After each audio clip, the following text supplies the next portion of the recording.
Welcome to 3 Books with Neil Pasricha, where each episode we uncover the 3 most formative books of an inspiring individual.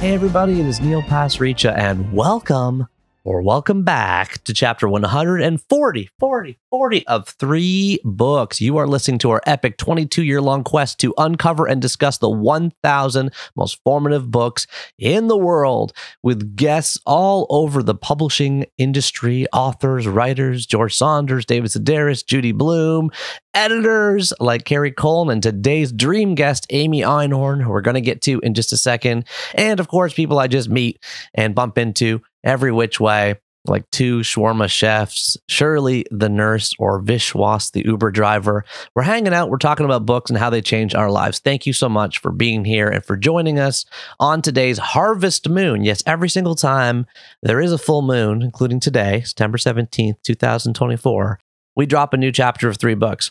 By the way, it's my birthday. I turned 45 today. It's the first time a chapter and a full moon has ever hit my birthday like a bingo. So to celebrate, I've done what I've done the last few years, which is I put out a list of advice. I don't know why I do it. I think I copied it from Kevin Kelly, actually, originally, our guest in chapter 110. When he turned 68, he started putting out like a list of 68 pieces of advice on his birthday. It's a practice that I find great because I keep a little note on my phone all year, and then I kind of curate them and write them and rewrite them. And I started when I was 43 things I've almost learned as I turned 43. And now today I just published 45 things I've almost learned as I turned 45. So head on over to neil.blog if you want to see it, or to my social media or email list, or however you want to check it out. Also, quick update before we get into the dream guest is Leslie and I have a new journal. It's called 2 Minute Evenings, and it is the game Rose, Rose, Thorn, Bud, the gratitude game we play every night, either at our dinner table with our kids or before we go to bed. And it came from Leslie's mom. I think it came from her mom. And they played it at camp growing up. And when Leslie was a little girl, her mom would always ask her before bed, what was your rose from the day? What was your highlight? A tiny win, a small pleasure. Then she would ask her, what is your thorn? What didn't go well, giving Leslie a place to vent or to be heard, so she wasn't sleeping on it. And then finally, what's your bud? B-U-D, what's something you're looking forward to? We added a second rose to the game.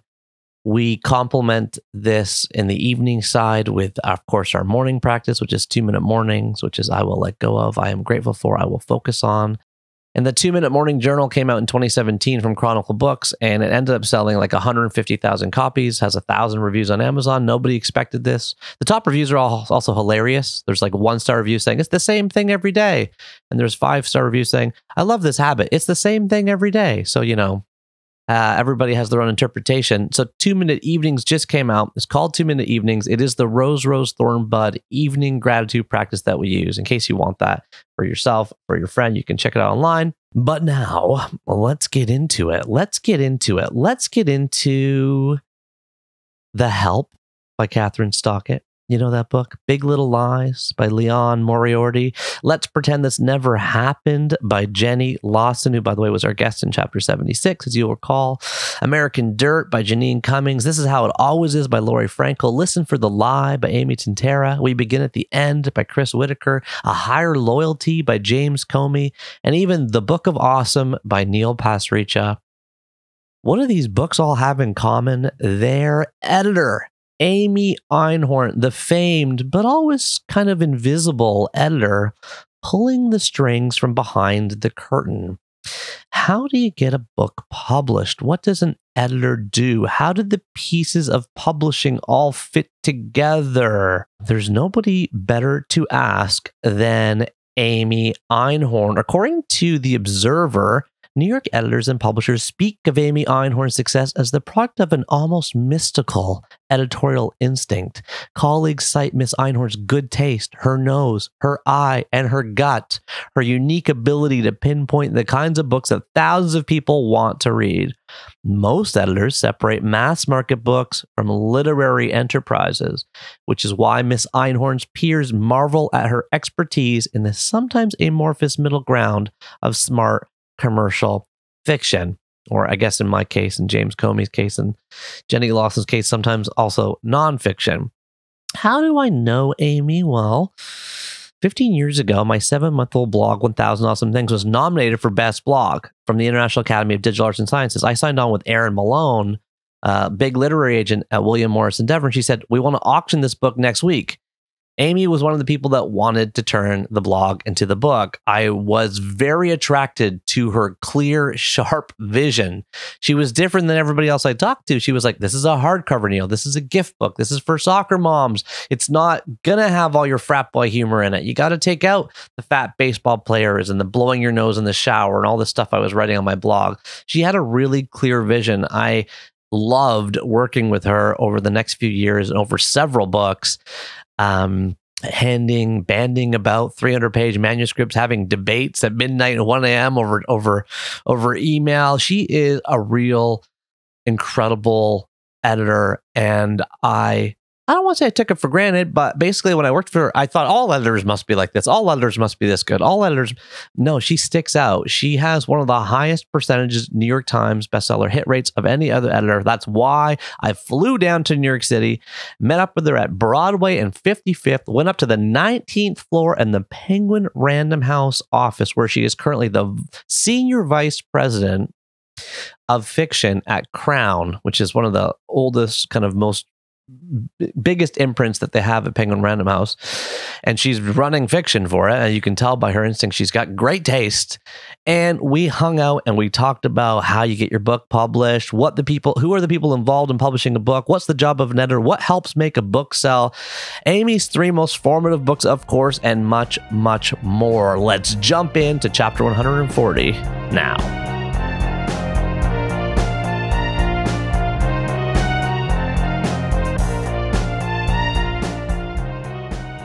Now you know I'm really your friend, because I just told you you had something in your teeth. Yes. Right before we did a podcast, which is where nobody can see your teeth. Doesn't matter. Spending all this time with you, and if I came out and I had this thing on my tooth. It was an entry in the Book of Awesome when somebody tells you there's something in your tooth. Right. Right. That is it. But people don't do it.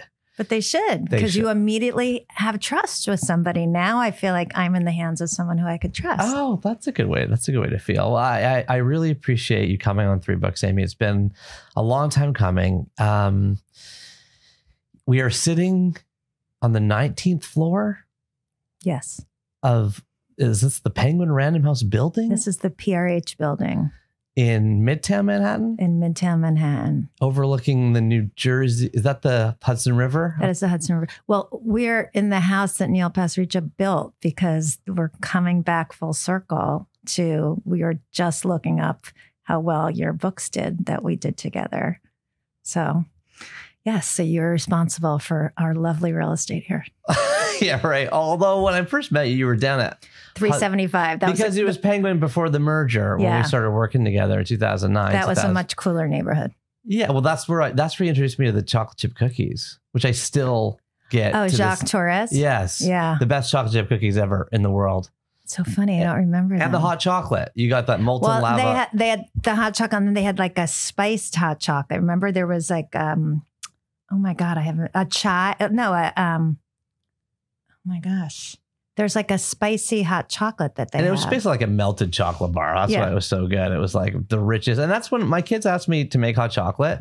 All I do is pour a bag of chocolate chips in a pot and put it on low heat.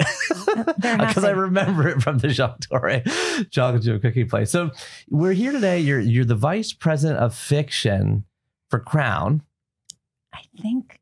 Is that not your title? I don't know. I hope I have your title right. I want to say I might. Maybe it is my title. I want to say I was senior vice president, but maybe not. I should look this up. Should I see what my thing says? Maybe executive vice president. You're in charge of fiction. Let's put it that way. Let's just see what happens when I send somebody something. Oh, you're looking up your email signature. I'm looking at my email signature. You can tell how much I care about my titles. But then, of course, when you said it, I'm like, aren't I a senior vice president? Let's just say I'm a vice president. Sure. I think I'm not, but go ahead. No, wait. What does it say when you email somebody? You can't see your own email signature. It is. I'm a senior vice president. I'm a senior vice president. And so that means your boss is the head of Crown Publishing. Yes. Their boss is the head of Their boss is Nihar, who's in charge of all of Random House, PRH. PRH. Yes. And so that's the first question I have for you is like, people from the outside are like, what's a publishing company? Like, what's the publishing ecosystem? Who are the players? Not just the publishing companies, but within the publishing company, you're an editor. I'm an editor and a publisher, which is confusing. Yeah. Yeah. Can you just explain these roles? Can you define the terms of what a publishing, who are the players in the publishing industry today? And you mean in a generic publishing company? Yeah, well, I know people know Penguin Random House, Simon & Schuster, HarperCollins, Hachette. These are like the big ones, maybe the big 4, big 5. But below that, inside the publishing house, you're the senior vice president of fiction for Crown. Like, what does that mean? What are the roles inside a publisher, and who does what? Okay. It's a good question. And I will say it's confusing because we use terms interchangeably that are actually not the same term. So we're saying that PRH is a publishing company. Penguin Random House. They're a publishing company. But then I'm saying within the publishing company, there are other publishing houses. So then I'm saying Crown is its own publishing house, right? Because within Crown, as I was just showing you, there's Clarkson Potter and 10 Speed and Crown Currency and fiction, nonfiction. Basically, whatever anybody sees on the spine of a book is an imprint of another big, for instance, like we refer to Random House as Little Random House to distinguish it from when you say Random House, you might think of Random House as, oh, that's Crown, Random House, Knopf, Double, all of that. Does that make sense? Yeah, well, kind of. Yeah. So that's what does an editor do? Oh, gosh.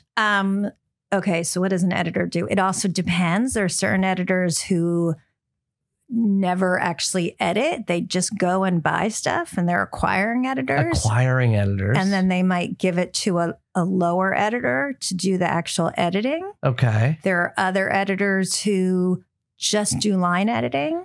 Okay. And they're not actually acquiring. That's not called a copy editor. No, different than a copy editor. Okay. So the copy editor would be doing things like, that's faulty parallelisms in grammar. Or, you said that you got on the red eye at 11 o'clock at night in LA, but you ended up landing at 11 a.m. in New York. That doesn't make sense because you would actually land. They're checking like logic and coherence and spelling and grammar and so on. Or, you said that this character was 4 years old in chapter 3, and now all of a sudden in chapter 5, they're 10 years old and 7 years hasn't passed in between, right? So that's a copy editor. In theory, your editors should be catching stuff like that. But there's sort of, I think, I really wish I knew this. Back in the day when I was at Penguin, they did some study of how many people worked on a book. And I think it was either 45 or 63 people touched a book. Wow. In the publishing house before it came So when out. I ask you who are the players, it's a long list. There's a long list. So I feel as if editors justly or unjustly get all the glamour. Neil just saw my cubicle, so he knows there's no glamour. That's why we're in this meeting room, by the way, right? Because we couldn't do this in your office because your office. Because I don't have an office. Because you don't have. There's no offices anymore. No offices. So you have no walls. We would be bothering people. Yes. So now we're on the 19th floor in a little boardroom overlooking the Hudson River. Yes. And you're telling me all the players of inside a publishing company, 45 to 63 people touch a book. So that's everything from people who you wouldn't even know exist. So from the production team to the person who is picking out the paper and the headbands. So do you know what a headband is, right? No. Oh, okay. So this isn't going to be helpful for the people on the podcast. But if you look at it, if you take a hardcover and you look at the spine of the book. You're splitting open a hardcover by Liane Moriarty. Cool. And there's how the 6 books are made in increments of 16. It's called a signature, which are 16 pages. Right. And then those 16 pages, those signatures are sewn together, and those are called headbands. So that's what color thread they're using for the headbands. At the top of the book, when you're looking at the top, there's a different color thread, and someone's choosing the color of the thread. Someone's choosing that. That'd be a cool job. Pick the color of the thread inside the headband of a book. Well, they're also choosing what color. So, for instance, see how that has like a red there? That's red. Okay, that's a different book. You open all the colors of the Dark by Chris Whittaker. Okay. So anyway, there's all these people who are doing things from everything from helping with the printing to the art, what's the cover look like, to the contracts department, to the legal department, to my sales department, to my IT department. So I feel as if, the whole Hillary Clinton, it takes a village. It really does. Yeah. What's the purpose of a publishing company? What are they trying to do?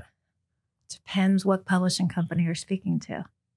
And I'm being very serious in terms of there are certain publishing companies that are very much ideologically driven, especially if you're a nonprofit. There are certain publishing companies that are conservative bent. There are others that are just sort of whatever they want to do to make money. So I think it's different to every publishing house. Is there a vision or a high-level mission statement for Crown? I can't speak for Crown. I can speak for the fiction team. And I would say that I want to be publishing books that are exciting and that have very strong voice. Okay. Which I know sounds sort of, I said to someone the other day, I really want books that are well written and have a real story, which sounds incredibly reductive, but you'd be surprised how usually you have one or the other. Right. Well written and has a great story. Okay, got it. Can I take a drink, or is this going to screw up? No, you can take as many drinks as you want. I got a little cup of water here. You've got a coffee. Okay. And can you tell us the story of The Help? The story of The Help? Yeah. I don't know what the story would be. Well, you're running an imprint with your name on it. So I had just come to Penguin. 2000 and... I'll tell you, wait. I got... I think it was 2004. Does that sound right?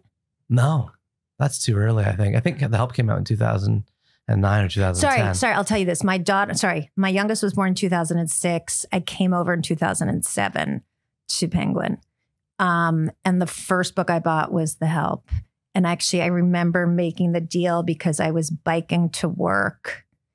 For some reason, I was biking to work, and I made the offer on my cell phone, putting my helmet on. I remember exactly where I was in my building on the sidewalk. How did it come to you? This was right before we had electronic submission. So it was still a real submission. And I used to work when I was an assistant. I worked for a woman who would only read the first sentence of books. And if she didn't like them, she would put them back on the shelf, and then she would give them to us to read. I always read the first sort of paragraph or two. And now I can't tell you what the first paragraph is of the book. But I remember you do get this feeling when you read something that you love where you're like, oh, like you just sort of come alive and there's this tingly feeling. And again, obviously that's now considered quite a controversial book. And I don't know if one could publish it now, but then it was a voice I hadn't heard. What do you mean could publish now? You mean so now there's more censorship in publishing? Oh, I think times have changed. Yeah. Just because of the voice, right? The voice of the characters. She's a white woman writing black characters. Is that what you mean? That kind of stuff? Yeah. And I do think that there's a lot of valid criticism, although I actually disagree, in terms of, look, there is a very long history of white saviorism. I always thought actually that the white character in that book was the most stupid character. Like I thought Skeeter was kind of an idiot, and that the two black women were the smarter ones and were smart. Like I felt like they were the heroines of the book. Yeah. But I understand people viewing it through the prism of, no, this is a white woman who saves these black women, and that's problematic. Oh, I see. It seems like everything's problematic these days, though. You get in trouble anyway you go. Books are meant to, provoke and send us somewhere else and be stories. And, we interviewed Maria Popova on the show, and she said, without appropriation, There could be no learning. It was a great quote. She's like, everything is appropriation in one sense or the other. And, I asked about this story because, you came in, you had an eponymous, if I said that word right, imprint at Penguin Random House at Putnam. And it was your first book by an unknown author, went on to sell something like 15 million copies. And people have pointed to that as an example of you having this nose, this gut, this eye, this sense for finding that perfect blend between commercial and literary fiction, one that you have done many times with Big Little Lies and This Is How It Always Is. And, you've had this string. And so I'm hoping that this conversation today can open up for people listening, like what an editor does, how books get published, and also do that through the story of your life, your journey, and your 3 most formative books. That's what we're going for. Okay. That's what we're trying to do. Okay. You're like closing your eyes and kind of like, it's like you're going up a roller coaster. We have the trust. Okay. We have the trust. You told me I had something in my teeth. We're good. Yeah, exactly. Exactly. So you told me that the very first formative book that came to mind when I asked you for your 3 most formative books was called Goodbye Columbus by Philip Roth. I might just take our listeners down a 30-second visual journey so they can picture all in this book. And then I'm going to ask you to tell us about your relationship with it. Okay. So Goodbye Columbus is Philip Roth's first ever book, published in 1959 by Houghton Mifflin. If I said that right, a light blue cover with black all caps, Goodbye Columbus at the top, and a white all caps, Philip Roth below with a copper burst, like a little circle. Is that called a burst? I think you told me it's called a burst. It's a National Book Award winner, and a short blurb from Newsweek that says a masterpiece.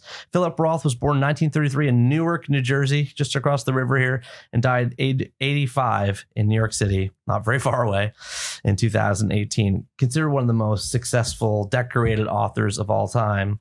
What is it about? Well, Philip Roth's first book is about Neil Klugman. Klugman? I think. From poor Newark and pretty spirited Brenda of wealthier Short Hills, New Jersey, as they meet one summer and dive into an affair as much about social class and suspicion as about love. Dewey Decimal can fire this under 813.54 for literature / American fiction / 20th century American fiction. Amy, tell us about your relationship with Goodbye Columbus by Philip Roth. Oh God, this is it's like therapy, right? Does everyone say this is just like this? I've heard that a few times. I mean that in a good way. Okay. Hopefully they mean it in a good way. Well, when I originally think of Goodbye Columbus, I think that this was the first book. I remember being in a classroom and having a book assigned to us and being electrified by something and seeing myself in a book. Ooh. And it was Ronald Schachter, who was my English teacher. Grade? 11th grade. Mm-hmm. In Rockaway, New Jersey? No, I went to private school. So actually one of the things was I was Neil in the book because I went to school in Livingston, New Jersey, where it was right adjacent to Short Hills. So there were all these very, very rich private school girls. And I was not that there were violins playing for me, but just I came from a very middle to lower middle class neighborhood. Yeah. 6,000 person town. But fairly blue collar. And then I was going to school with these kids who had literally, on their 16th birthday, got Mercedes for their birthday and had trust funds. And I remember I was dating a boy once and he said something about a trust fund. And I said, what's a trust fund? And I'd kept walking and he had stopped and he looked at me. He's like, you don't have a trust fund? I was like, no, I don't have a trust fund. What is it? Anyway, so it was the first time somebody taught me literature in a way that sort of just spoke to me and just sort of sparked that, I guess A, recognition, but B, sort of just excitement. And so it was assigned to you. It was assigned to me. Right. And there's a scene in the book where Neil he's staying with his Aunt Gladys or his cousin Gladys, right. I think. Yeah, Aunt Gladys. Aunt Gladys. God, I really haven't seen it. And I swear to God, I didn't look at it beforehand. And he is working in this library in Newark and he meets this very rich Nouvelle Riche girl. And he goes and he ends up staying at their house and they live in Short Hills. And there's this one scene where he says something about he's in their basement. They have a basement fridge. They have a fridge in the basement. And he says something and there were plums in the basement. And he says something about fruit grew from the fruit was in the refrigerator, and sporting goods grew from their trees because her brother would throw sporting goods stuff into the trees. So they had like sneakers or tennis rackets in the trees.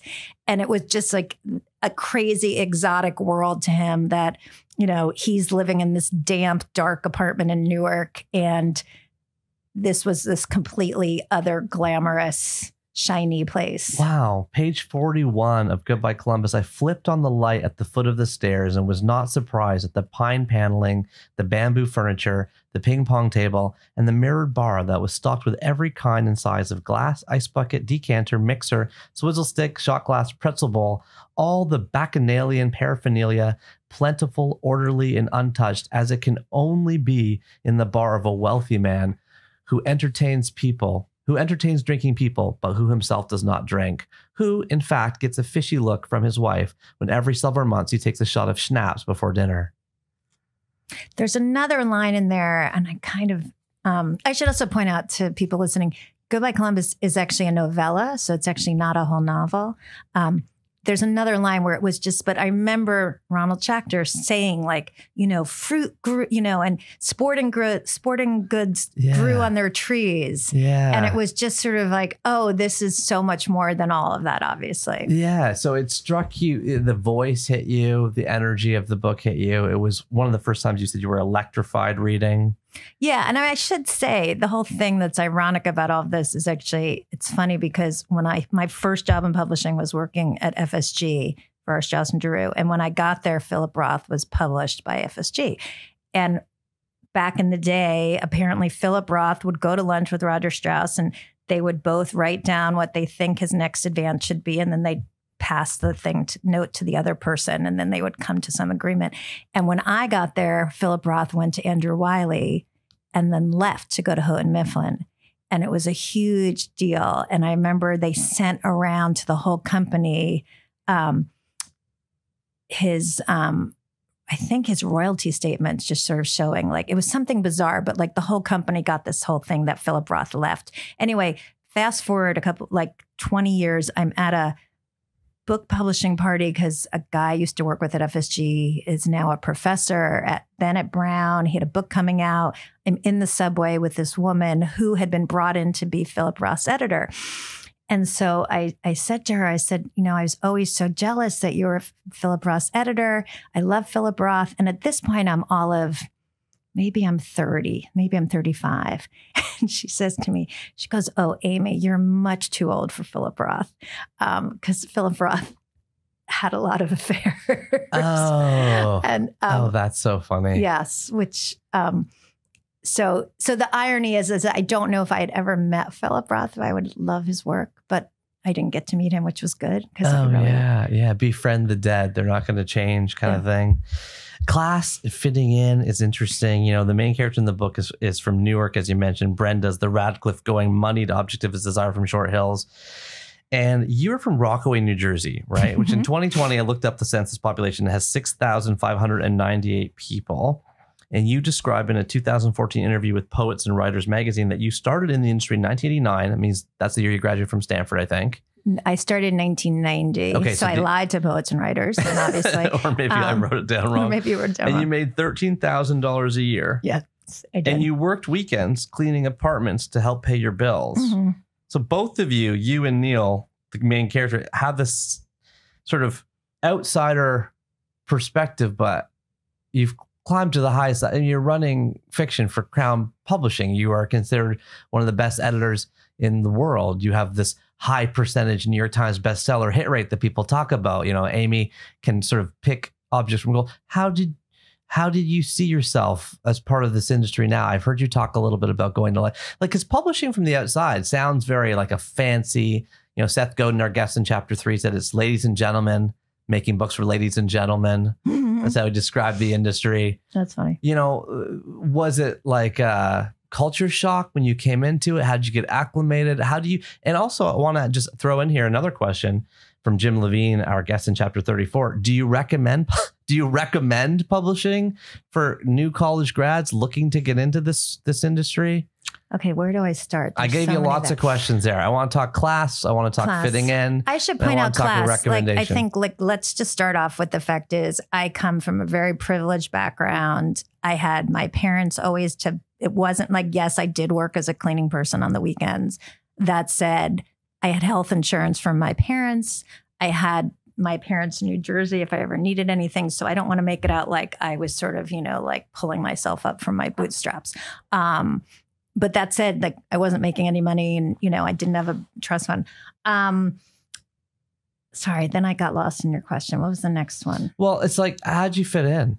Oh, okay. This was what I was going to say. First of all, I feel like I want my therapist to listen to this tape recording because you were just like, and I'm like, this is everything I talk about. I don't know. I think I have this whole theory about literature that I think people who read books that you find that you kind of, it's the ultimate of being an outsider and that you see yourself in a book, right? And that sort of in a way, and also a lot of people who are attracted to publishing were like the nerdy kids in the library who felt like they didn't fit in. And then in a book, you see yourself or you connect with something. So I do have this theory that all of publishing is about being an outsider. But I still would say I still feel today that, oh yeah, I don't have the right pedigree. I didn't go to Harvard. I didn't go to Brown. I didn't go to Vassar. I didn't go to the Paris Review parties. Like I don't do the things that kind of other people who I would say fit in more do. Yeah. Right. So I don't know if I would say I feel like, but then I would say to you, if I'm going back and forth, this really has become a therapy session. I went from not wanting to do this podcast and now Neil is going to be like, she just went off. Oh, I want this. Yeah. I love talking to you. You're a wonderful conversationalist. I do think that a lot of the people who are very successful in publishing in a way actually transcend that. Like John Karp for a long time, like didn't go to lunches with people. Like he didn't like to do lunches or, Ann Godoff. I don't think is crazy social. And they're like the two most successful people in the industry. So I don't think you have to. John Karp runs Simon Schuster and Godoff runs Penguin Press. And both are sort of renowned editors, the best in their class. And they're not the people who you would see necessarily at like a party. But I do think there's a group of sort of very socializing and doing all of that to which I've never felt. Why is that part of the industry? Is it because the people you're editing are often famous? Like no, because I don't think it's that. I think it's, first of all, there's as opposed to if you were a lawyer, you could go work in how many million law firms. If you're in publishing, I should point out again, if someone's listening to this who's working at working at Milkweed or they would say there's a lot of small publishers. So it's not just all New York. If you're looking at corporate publishing for the kind of publishing we are doing, it's pretty much based in New York. There's 5 big publishers. So in that respect, everybody sort of is working with someone at one point. And then the other thing is that part of what we do is, one of the reasons Goodbye Columbus spoke to me is it take place in New Jersey. I grew up in New Jersey. So if I'm a literary agent, I want to go out to lunch with Amy, find out about her. Oh, she has 3 daughters. She's from New Jersey. She likes yoga. So then next year, if I have a novel and it's about a woman who has 3 daughters, I'm going to send that to Amy. So there is a part where you need to know. The social thing creates the connection that's important for and also just sort of what is going to speak to someone. I mean, I think you and I were just talking about this earlier over lunch. Yeah. So much about publishing is having an advocate. And also since all of it is subjective, you and I could read the same book and have completely different opinions about it. But you just need one person who's going to be messianic about your book and sort of tell everyone they need to read it. And in order to be messianic about that, I think you need to have an emotional connection. And I would say anytime I've bought a book, a cynical buy where I've sort of said, statistically, there's this many people, it doesn't work. Which I think in a way is kind of good. Yeah. It's interesting you mentioned, it's just in one city, New York. There's just 5 big publishers. That's been my experience too, is that everything's here. Everyone's worked with everybody. So it sounds like a bit of an in-groupiness. Yeah.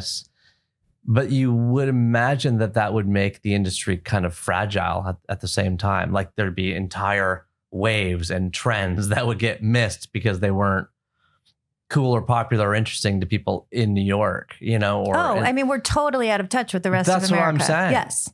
We're totally out of touch with the rest of America. Yes, in that, I can't tell you how many times you would write to your Barnes and Noble rep and you'd be like, I was in the Barnes and Noble on 81st Street and Broadway and I didn't see my book, blah, blah, blah, blah. And then they would say that Barnes and Noble is not indicative of the rest of the country, because the stores in New York are not indicative of the rest of the country. Yeah. But yeah, I do think. But meanwhile, it's often the cultural and taste kind of makers, right? Like books, to my mind, I know I'm a biased book podcaster, but books are creating the conversations that the culture is then having. Jonathan Haidt's Anxious Generation comes out, then, you see cell phones are getting banned everywhere. Like, a lot of the biggest conversations originate in like a book. Yes, but you could also argue that we're coming sometimes we're coming after the curve, right? Mm-hmm, mm-hmm. Yeah, right. Okay, cool. But speaking of books, though, because we opened this up in a 2009 interview with Tina Brown in the Daily Beast, Tina said to Philip Roth, "You said in an interview you don't think novels are going to be read in 25 years. Do you really believe that's true?" And Philip Roth replied, "I was actually being optimistic about 25 years. I think it's going to be cultic. I think people will always be reading them, but it will be a small group of people. Maybe more people than now read Latin poetry, but somewhere in that range." He went on to say, "The book simply can't compete with the screen. It couldn't compete beginning with the movie screen. It couldn't compete with the television screen. And now it can't compete with the computer screen. And now we have all those screens. So against all those screens, I don't think the book can measure up." I think ever since I got in publishing, people were crying about, it was sort of the sky is falling. And so now you look back at FSG, I remember in 1990, it was terrible. The sky was falling. Now you look back and you're like, those were the good old days. I think everyone I remember actually someone said to me, well, people in publishing love to sort of pull their hair and sort of say, woe are we? I think when the ebook came out, everyone said that's going to be the death of the book, the physical book. Yeah. And in fact, it wasn't. I do think it's and I don't want to look, I think there's obviously lots of serious problems for publishing, and I don't want to be all kumbaya, but I do think it's interesting that one of the biggest discussions is about intellectual property, and in terms of source material. And that's why all these companies are sort of, whether or not you had HarperCollins with Fox, whatever, I still think that at the end of the day, the book delivers something that you can't get somewhere else. There was a very funny video, maybe it was like 15 years ago when the ebooks were coming out. And it was this very funny mock of this new invention called the book. And they had it out and they're like, you can open it, you can read it in the sun. Right. You can bring it into the bathtub. You can rewind it in 1 second. And all that. You can do all this stuff with it. If you think about it, you're like, yeah, that's kind of cool, right? I can't do that with, my iPad. I can't read it on the beach. And when you say the book the book gives you something that nothing else can, how do you articulate what that is? I will say, I'm actually right now, I'm going to say, I'll make a distinction between fiction and nonfiction. I do think for nonfiction, I think fiction is up against all of those things. I remember when my girls were watching Big Little Lies and my oldest daughter said, I can't wait to see what happens next. What happens next? And my middle daughter, which tells you a lot about their relationship, started screaming at her like, it's a book. You could read the book, and she had no interest in reading the book, right? So I think you always have that. But I do think that the book delivers a novel in a way that you can't get from reading an excerpt in the New Yorker, or you can't get online or, from Instagram or Snapchat or anywhere else. Yeah, I agree completely with you. I think the book sends you somewhere that you can't go anywhere else. Right. And I do think in terms of storytelling is, I mean, thousands of years old, right? So I can see Philip Roth's point, but I also feel like that's a little bit sort of, I do think everyone loves to sort of talk about doom and gloom. And it's not what you're seeing inside here. You know, books, I think Penguin and Random House just released better numbers than ever. You know, this year people read more books, or they certainly sold more books than they ever have before in their history. Right. So if that is the case, then we merge that with data like 58% of Americans read 0 books last year from the Time Use study, like less people are reading, but somehow it still seems that we're good. Like books are still, I don't want to say thriving, but they're still working in our culture. The death of the book is much. I think they're still relevant. Still relevant. Yeah, that's great. That's great. Sex scenes I want to talk to you about. Philip Roth was once called a crazed penis after his 1969 book, Portnoy's Complaint. Yeah. And although this book was written in the 1950s, it does have softcore sex scenes, you know, page 17 of the book. I went to pull her towards me just as she started fluttering up, my hand hooked onto the front of her suit, the cloth pulled away from her. You know, her breasts swam towards me like 2 pink-nosed fish. She let me hold them. This is 1959. Oh, and then they're swimming at the country club. They're swimming at the country club. What role does sex have in books, do you think? Oh my God, what role that's do you such an interesting question. I should point out one of the other reasons why it's interesting that I chose Goodbye Columbus is because I think I can say whatever I want to say because he's dead, but I don't, with no disrespect. You know, a lot of people think Philip Roth was a misogynist, and I can't remember which book of his. There's one novel of his that I started, and literally the first opening is it's a man who is having oral sex with a woman, and it's just all about him thrusting into this woman's mouth. And I was just like, you know what? I don't need to read this. And it was very, very violent. And if you read, I remember reading Goodbye Columbus years ago after, you know, and thinking, oh my God, Neil is such an asshole. Like the whole thing with the diaphragm, like it's such a, anyway, so he wants her to get a diaphragm, doesn't want to go with her to the appointment, all this stuff. Right. And he makes this huge thing about her getting a diaphragm, which is just completely just such a male power play. But in terms of sex in the novel, I guess I don't view, I feel like it's not just sort of sex for the sake of, it's not gratuitous. I think that was all to me, like you read that scene, it's like, there's this, he's in this country club, what's above the water, what's happening underneath the water. He's getting secret things that are forbidden, which to me goes with the whole, so much more about the novel rather than just, oh, I'm just going to start putting in people fucking for the sake of people fucking. Right, right. And so what makes, do the books you edit have sex in them much? Judy Blume told us in chapter 6 that she wants to see more sex scenes in books. She thinks that when she was a kid, like people learned about sex through books and they don't anymore. Well, they learned about sex through her books. We all had Forever at Camp. Exactly. Yeah. And she thought that was a great thing. And she doesn't see that in the culture as much anymore. You have 3 girls as well. Do you educate them through books? I would say they probably educate me. Did you ever watch Sex Education? Well, my wife has been a big fan of that show for years. Oh, so good. But I remember originally my daughter's like, do you want to watch this? And I would walk in, and actually I think the first episode I saw, it starts with these 2 girls are having sex and it's very explicit. And I just said to my girls, like, I'm good. And they of course jumped all over me. They're like, why? Is it because it's 2 girls having sex? And I said, it's nothing to do with the fact it's 2 girls having sex. Like, just don't really. And then it was interesting because I was always in the room when it was on. And then you realize that actually, first of all, it's the most non-sexual show because it's like, sex as a very physical thing. It's not at all. It's like really sort of almost desexualizing it. And then you realize the show is actually incredibly sweet. Like it's a really sweet show. So to answer your question about most of my books, do they have sex in them? I think a lot of people don't write sex well. Yeah. So usually I'm very adverse to I'm very worried when some of my authors write sex and I feel like it seems like very purple prose. Purple prose? What does that mean? Purple prose is kind of, like it seems like it's just purple prose. Bad?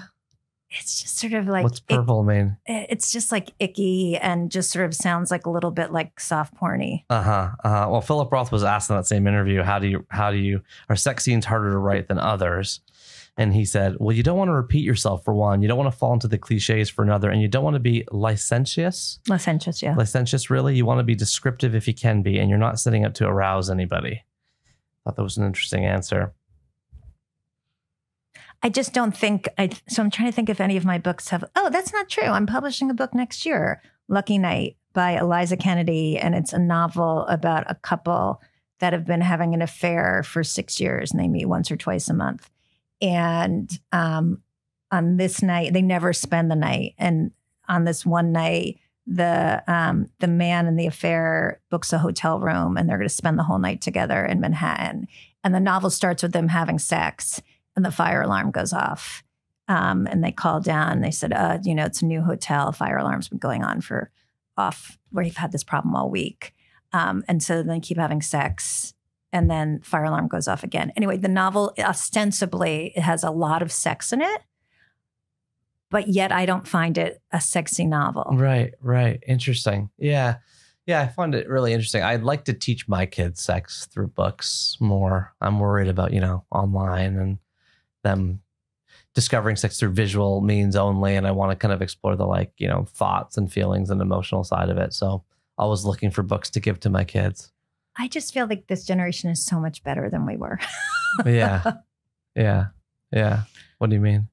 I just think that they're just so much more advanced. And I remember my oldest daughter, she must have been 12. She came home one day and she's telling me something. And like the 20th thing she said was, so-and-so at school is bisexual.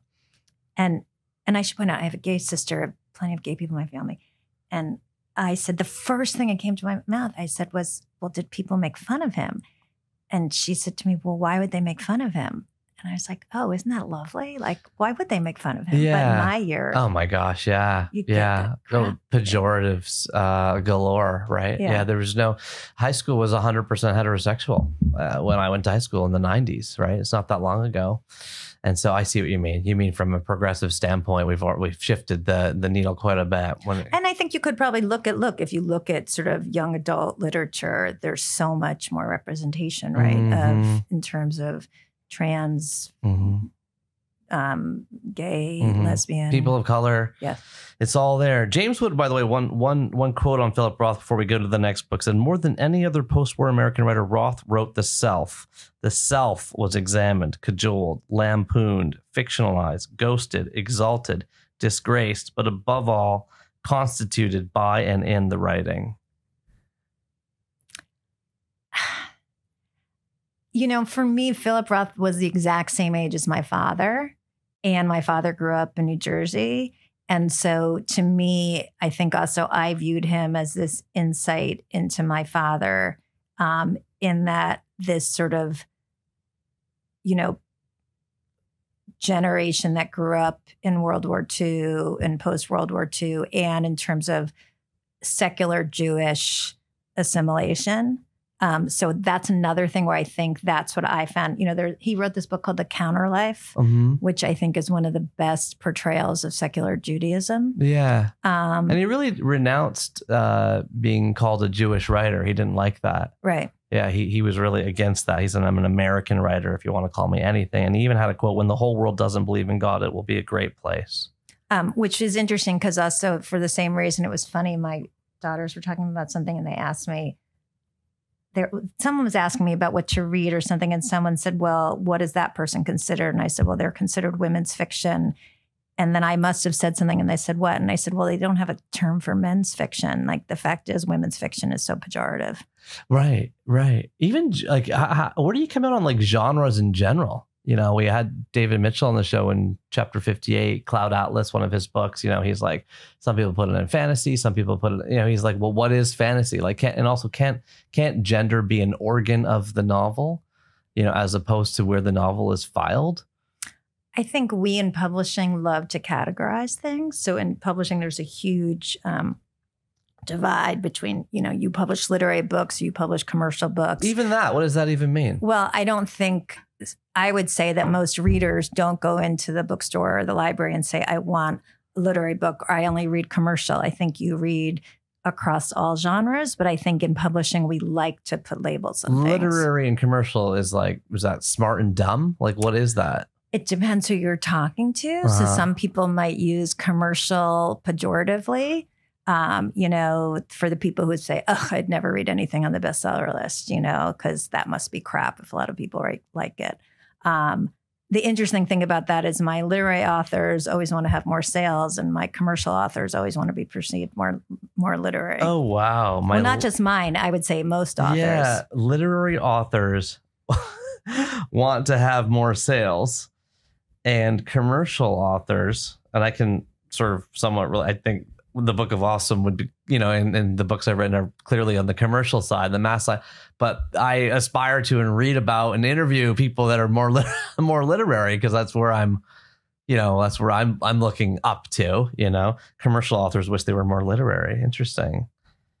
Yeah. I don't think it's that they wish they were more literary, but I think that they would get the respect that the more literary authors would get. Mm-hmm. Having a book reviewed in the New York Times Book Review, or being considered for some of these fancier awards and things like that. I don't think it's necessarily being reviewed in the New York Times, but I think more like, I just think that there is, again, I think it goes back to sort of publishing and bona fides, and sort of, did you go to the right school? Mm-hmm. And did you... I'm writing that down, bona fides. I didn't know how to pronounce that word ever in my life till right now. I don't know if that's correct, though. No, I'm going to go with I have a word of the chapter at the end of every show where so far I've already written down, I wrote messianic as well. Okay. Right, writing down interesting words. I know, but you shouldn't go by me for presentation, because pronunciation, my French teacher told me I spoke French with a New Jersey accent. Oh, really? Yeah. I think you're which was not a great compliment. But what do you mean on the literary? So literary wants more sales, commercial wants, to be more respected maybe. And then you said bona fides. That's one of the things in publishing. Like, why is there even a split? Why they don't go to different bookstores? I would say, but you could say they do, right? Is there an indie bookstore? Is it a chain, or is it an airport bookstore? So I do think there's sort of, again, this sort of, I don't want to say hierarchy, but it's an important question, because this is kind of what you're known for, is that you are known for, finding that middle ground that others can't seem to find. It's a chasm for most people to try to find a book that's both literary and commercial, but you seem to do it over and over again. You find books that are appealing to the higher brow reader and mass appeal enough that they sell boatloads and get turned into movies and TV shows. So you've identified some big gap here that others can't seem to see as well as you. Oh, I think there are plenty of people that see it as well as I do. I mean, I can name like 10 editors, but I do think that,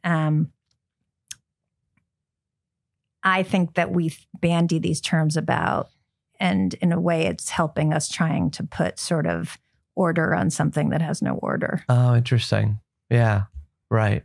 Like my band is a combination of Radiohead and U2. Yeah. Mm-hmm. Well, I mean, that's what's also interesting in publishing is because when you go to sell a book, you have to say, well, it's just like this book. But one of the reasons you bought it was because it wasn't like anything you've read before, right? Right, exactly. So then you're having to say, this book is so incredibly unique, but yet tell me why it's going to be exactly for the reader of X meets Y. This is a problem with people in general, though. It's not just editors and publishers that want to categorize. We all want to filter sort because it is a faster way to navigate the world. You don't have time to read the first page of every book. So you go to a genre like murder mysteries or whatever, and then you try to find something that you've liked before. And arguably the algorithms deepen this tendency because they are feeding us what we are looking at in amplified terms. So if you were to read an Agatha Christie book or whatever, you're going to get fed a lot more like that. And it's harder and harder in our culture to break out of where you've come from and find something wholly new. That's probably why the Amy Einhorn's book challenge was so inspiring. Oh my God, I forgot about that. There was a big book club following online that was specifically geared towards reading every book that you edited. fiction or nonfiction, The Help, The Book of Awesome, The Weird Sisters, The Postmistress. They're following your editorial instinct as opposed to genre, which I thought was really interesting. Yeah. You don't remember that? Beth Fish reads. Okay, let's go to the second. Shout out to Beth Fish. Let's go to the second of your formative books here and continuing this wonderful conversation with The Girl's Guide to Hunting and Fishing by Melissa Bank. By the way, I loved Goodbye Columbus. I'd not read it before, and I also love this book. Some people say, Neil, you don't tell us if you loved it or not. I loved this book way more than I was expecting. Well, wait a minute. That could mean like you liked it because you just thought it was going to be utter crap. So I genuinely love this book. I was in the one way I know that I love a book is when I don't want to finish it. Like when I get close to the end, it's the last chapter, and I'm like, ooh, this is such good gold that I want to like pace this out, maybe read a couple pages a night. I want to make this last a week because I just don't want it to finish. And I had that feeling a lot when I was reading The Girl's Guide to Hunting and Fishing, which is published in 1999 by Viking Press. It's an all-white paperback I'm holding with a picture of a girl from the back, seemingly running away from the reader. She's wearing a big red coat, black furry hat, black leggings, and rain boots. And at the top, it says Melissa Bank in black with The Girl's Guide to Hunting and Fishing on the bottom in the same font in gold. There is a red plaid ribbon on the side of the book, like a tartan seal, like you might see on like a Macintosh toffee chocolate bar, if you know what those are. Melissa Bank lived from 1960 to 2002, born in Boston, died in East Hampton, New York City. She worked in publishing in New York before getting her MFA from Cornell and later taught Stony Brook University. She published 2 books in her career, this, Girl's Guide to Hunting and Fishing, and The Wonder Spot. What's it about? Well, it maps the progress of Jane Rosenall as she sets out on a personal and spirited expedition through the perilous terrain of sex, love, and relationships, as well as the treacherous waters of the workplace. File this one, Dewey Decimal Heads under 813.54 for literature /20th century fiction. You might remember that from the last book. Amy, tell us about your relationship with The Girl's Guide to Hunting and Fishing by Melissa Bank. Okay, I should point out, I got all of these books because I was going to look at them before this interview, and then I didn't read them because I had to do editing. If I remember correctly, well, first of all, I do know because I did open this one, and I remember the first opening is actually this young woman or girl. I think she's a young woman. And she's at her parents' beach house on the Jersey Shore, and she's upset because she had wanted them to buy a house in East Hampton or at the Hamptons. Yeah. Do you need me to do that? No. Okay. There's just someone like stapling the door of the room we're in while we're in it. She is looking out the window of the Jersey, and she wishes she was somewhere else. Mm-hmm. And she's on this house on this lagoon, which had been called sort of like the New Jersey Venice, and she's waiting for her brother to come. And also, if I'm remembering correctly, each of the chapters read almost like interconnected short stories. That's right. Okay. And they leapfrog. Like if you finish chapter 1, you're like, oh, she's 14. And then you open that chapter and you're like, you realize she's 23. And she's an assistant in publishing. So I think the other thing is I love short stories. And I sort of, that was one of the formative things that I read in college was Raymond Carver and oh my gosh. Tobias Wolff. No, I didn't actually read that much Tobias Wolff. I never loved his novels, but I loved Hemingway's short stories, William Carlos Williams' short stories. And I can't believe I'm forgetting. There's a woman. Joy Williams? No, I'll think of it in a little bit. It'll come to me when I'm not thinking about it. Anyway, so I love short stories. Very hard to do in publishing. But I think there's something about it where it's sort of, and that's interesting thinking about it because Goodbye Columbus is novella. There's something really nice about everything's more contained when I started in publishing, everything was you had to submit something as a manuscript. Yeah. So a long manuscript would have been 300 pages. And now with the advent of the word processor, first word processor, and then computers, if you had to type a word, it had to deserve to be typed, right? As opposed to when it's on a keyboard and in the ether, you can just sort of type away. So you're saying by going from a finite kind of paper and ink to an infinite sort of limit, people say more? When maybe they don't need to. Mm-hmm. If you look at... Like it was terrible on Twitter and they abolished the 140 character limit. Then they made a 280. Then they took it off completely. Well, I'm not on Twitter. I've Right. never been on, No, but for the instance, point is if the you look at constriction, if you look at The Great Gatsby, it's not even 200 pages. Right, exactly. Or Animal Farm, or Siddhartha, or like those, Old Man in the Sea. So I do think there's an art to that we've sort of thrown out because we don't need it. So why did I love this book? I think again. Where were you at the time? Because the first book you read in 11th grade in a private school in New Jersey. And this came out. When did this come out? 1999. So 1999, I would have been in publishing for 9 years. I was in New York City. I would have been a new mom. All of these are elements of the themes in this book. Right. So you see yourself in here. I don't think there's like a huge hard thing to figure out, like Jewish woman in publishing. Oh, wow. Maybe that's why she liked the book.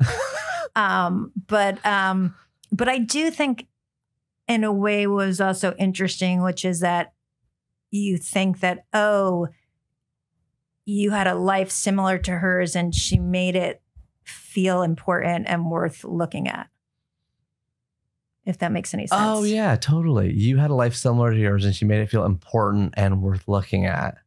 In a way that I didn't feel like, like it added levity to your own life or like a strength, conviction. I don't know if I'd say levity, but it, weight. Gravitas? Gravitas, that's the word. You're the editor.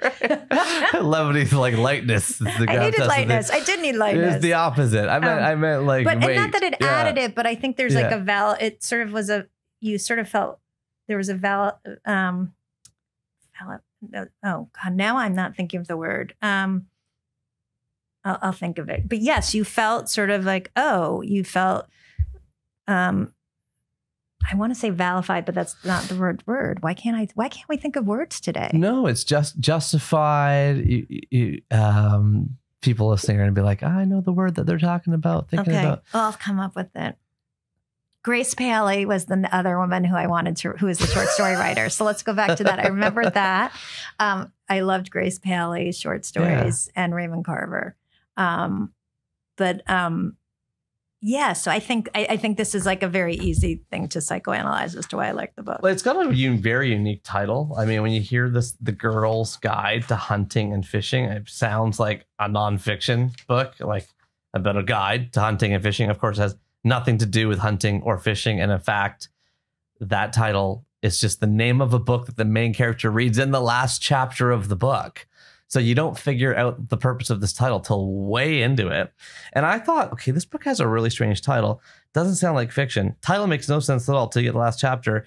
You also have said many times in interviews, like you think titling, of course, is extremely important. And I looked at the list of books that you've edited and published, and so many of them have intriguing titles. This Is Not the Story You Think It Is in 2010. Let's Pretend This Never Happened, 2012. This Is How It Always Is, 2017. We Begin at the End, 2020. Listen for the Lie, 2024. I mean, how do you title? Like, how do you do it? You have and I will also just add for people, the Book of Awesome was not called The Book of Awesome till the 11th hour when you interjected and said, after we had a title and a cover approved for The Other Side of the Pillow, that's what the book was going to be called, with a picture of a pillow on the cover. You came back and said, I don't think this title's working. And you changed at the last minute, past the deadline that we weren't supposed to cross or whatever, So you've got this knack for titling. I'm curious what importance you think titles play and how you go about titling the books that you edit. I will say the only claim Liane Moriarty's success is all Liane's because she's so freaking brilliant. But actually, when she submitted Big Little Lies, it was called Little Lies. And I remember saying, well, that doesn't. So I said, what about Big Little Lies? And she loved it, and Australia loved it, and the UK didn't. So the UK actually published it as Little Lies, and we all published it as Big Little Lies, and then it became really big, and then they changed it to Big Little Lies. Oh, nice. So that was kind of cool. This is what I'm talking about. So you've added another like data point to my proof here that you have this knack for it. I think something made you change that title. I do think in a way, it's funny because I was once on this panel and it was all about your best mentors and everyone's talking about these great people they worked for. And my best mentor was this woman I worked for who was just like a horror and was just the worst boss ever.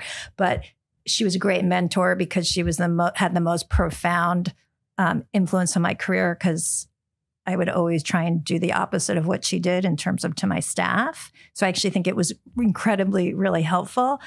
I do think it's interesting how much you're shaped by the people who you started working with, because going back, and I should say these are two different women, but that woman who would only read the first sentence, and that's where that's I feel. Not Ann Patty, is it? Yeah, it is Ann Patty. Oh, it is Ann Patty. Yeah. Okay. Who I reached out to before this. I'll tell you what she said in a minute. God, I remember she was amazed that I couldn't spell because it was back before I'd spell check. She's like, your spelling's atrocious. I'm like, yeah, it is.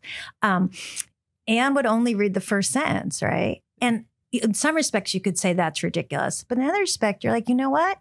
You're asking readers to spend money and time to read your book. And if you can't be bothered to figure out a way to hook them from the beginning, and I would argue the beginning is the title. So if you can't spend time on that and you just do a title that's not intriguing, then why do you deserve my money? Oh, intriguing. That's the word. That's the word that you're looking for. Intriguing. You want the title to be intriguing. Right. Interest provoking. And Little Lies was not doing that, but Big Little Lies would. Well, because Little Lies, you've heard that before, right? It doesn't make you say, oh, huh? Oh, huh. That's an interesting reaction. Yeah, it doesn't make you say, oh, huh. I like that. Yeah. Kind of like the Book of Awesome, right? The Other Side of the Pillow was... And then, by the way, the full title was going to be The Other Side of the Pillow and 199 Other Awesome Things in Life. The Book of Awesome is a bit of an oh-huh. Like, what is that? Right. But it's also, you're kind of like, what is it, but I want it, right? What is it, but I want it? Okay, these are all really powerful reactions that you're having. What is it, but I want it? Let's see. Book of Awesome. The Postmistress, I came up with that title. I forget what that was called. The Weird Sisters was called The Weird Sisters, which I love that title. You Know When the Men Are Gone, which is a collection of short stories that are about family members left behind when their partners or husbands and wives were deployed. That I came up with that title, or I helped come up with that title, and I liked that title because to me it seemed reminiscent of Raymond Carver in a way. Right. And then I'm just trying to think of Jenny Lawson always came up with her own titles. So you're editing such diverse people here. Jenny Lawson, James Comey, Amy Sedaris, Kathryn Stockett. Do you edit differently based on who you're editing? Yeah, I think you edit differently in terms of stylistically, in terms of how they want to be edited. They send you a manuscript. What's the first thing you do? Well, it depends. Sometimes I'm reading it as a proposal. So if it's nonfiction, you're reading it as a proposal. If it's fiction, you're reading it as usually a whole novel. And usually what would happen is if I thought it needed a lot of changes or it needed any sort of substantive editing, you have a conversation with the author before you buy it. Because as I always say to authors, our relationship is a bit like a Mormon marriage. And so you want to make sure everyone's on the same page. And at the end of the day, it's the author's name that's on the cover of the book. So I might have a vision for the book, but if that doesn't align with what the author's vision is, then even as much as I like it, we shouldn't work together. So you have this conversation, you're thinking these substantive changes. And how do you define substantive? Like big changes? Yeah. I mean, I think that if, it was funny I just bought a novel recently that I'm a little obsessed about. And it's called The Beheading Game. And it's about Anne Boleyn, and Anne Boleyn wakes up the day after being beheaded and she's in this box and she's holding her head in her hands. And she then escapes the box and she breaks into someone's house and finds a sewing kit, sews her head back on, and then goes to seek vengeance against Henry. And along the way, there's this queer love story. And so when I spoke to the author, and the beginning and the end are fantastic, the middle doesn't really work. And so when I spoke to the author, I was telling her, and she said, well, do you want me to get rid of the queer love story? And I said, no, the queer love story is fantastic. But I was going through it and it was interesting. That would be sort of something where somebody else, I think, might have said to her, I want you to get rid of the queer love story. That to me would be a substantive edit, right? Because you're getting rid of a huge portion of the book. But what made you say the middle doesn't work? Right now, it doesn't work because it just needs to be tightened and I need more. There needs to be more in the middle, but it's going to be great. It sort of feels weird talking about a book before it's out. Well, yeah, and we don't have to talk about this book in particular, but when you say, I remember you talking to you like a Monday morning and I was like, what did you do over the weekend? You're like, I just read books. I was like, oh yeah, what'd you read? And you're like, I read 7 books over the weekend. None of them were good. The worst was the 700-page book that fell apart 500 pages in. Yeah. I remember you saying that. Yeah, it happens a lot. That's just sort of, again, though, like I'm not working in a coal mine. I have a great job, but it's a bummer when you spend the whole weekend reading a book that falls apart. And it falls apart. This is all like, this is the nose. This is the gut. This is your feeling. This is the energy you get when you're reading it, the spark that you're having as a reader. Well, some of it, though, could fall apart. And then you think, oh, I know exactly how to fix this. And so that's why I want to talk to the author to see if they're on board with this. But sometimes it falls apart and you don't know how to fix it. And then you know, okay, I can't do this because I don't see a way to get around this. So if you see substantive edits, you talk to them before you buy it. And this is the process, though, just to clarify for people, is that the editor buys the book. They offer an advance. If the advance is of the author's liking, the author says yes. Well, there's an agent. So usually anybody listening to this, you want to have a literary agent. So there's a literary agent. The literary agent. How do you get a literary agent? That's a whole nother podcast in and of itself. And I think from what I've been told, I think it's harder getting a literary agent than getting published by some people, because I do think it's sort of getting your foot in the door. Because some people only take queries from people that they know or their writers, friends, whatever. There are some agents that do read this. We call it the slush pile, which is you're just writing cold into somebody and saying, here's my book. There's no I used to use the website agentquery.com, which had a list of all literary agents, and you could try to filter it by genre or past books you liked.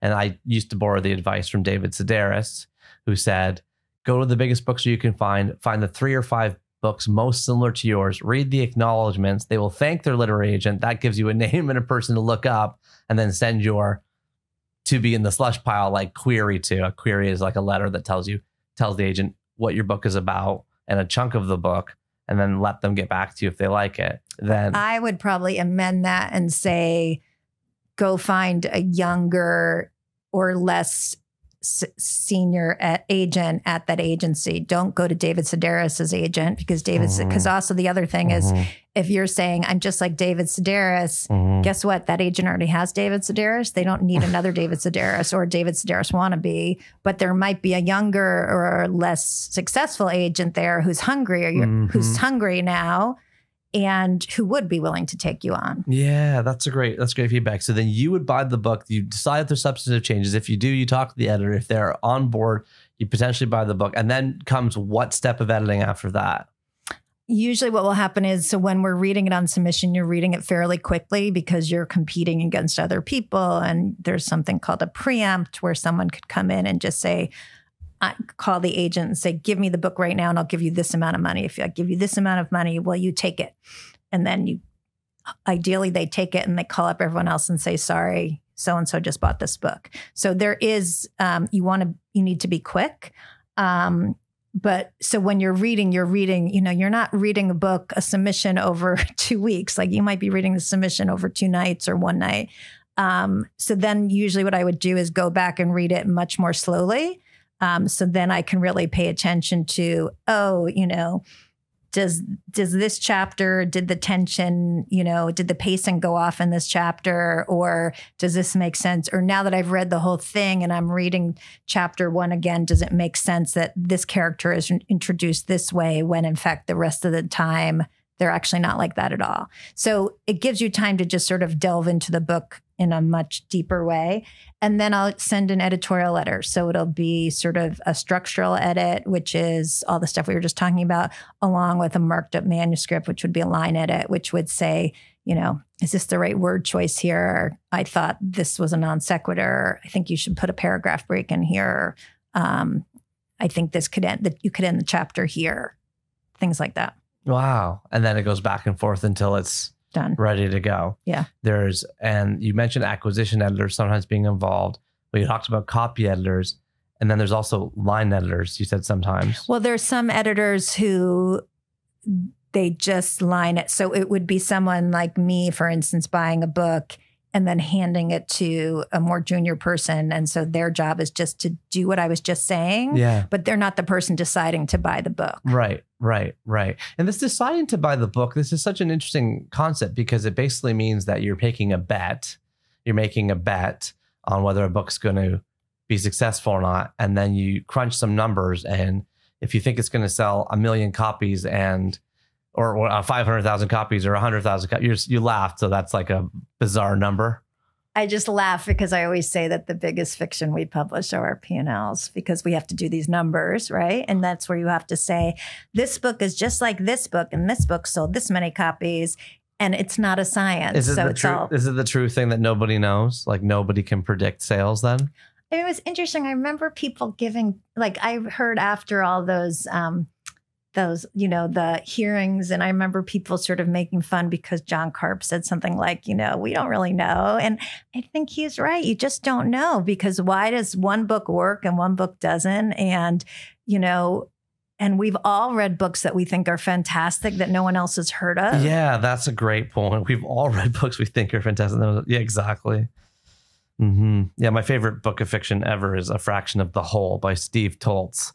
And everyone's like, no one's heard of that book. Yeah, I've never heard of it. Yeah, even though it was nominated for the Man Booker, it's an Australian writer's debut fiction. And it was like, to me, it was like just the best book I've ever read. Okay, and so why do you think no one's heard of it? I don't know. Yeah, I think it's great. Everyone I've put it in the hands of, I think it's thick, 600 pages or something. So that does dissuade people. But it's propulsive. It has a really fast pace. I thought it was wonderful. I don't know. I guess my taste on that particular book, like it hit me on a vibe or a valence that just happens to be really uniquely me in some sense. I also read it on my honeymoon. So I probably had I was probably in like an emotional state to receive it. That was different than most people when they're reading it. I don't know.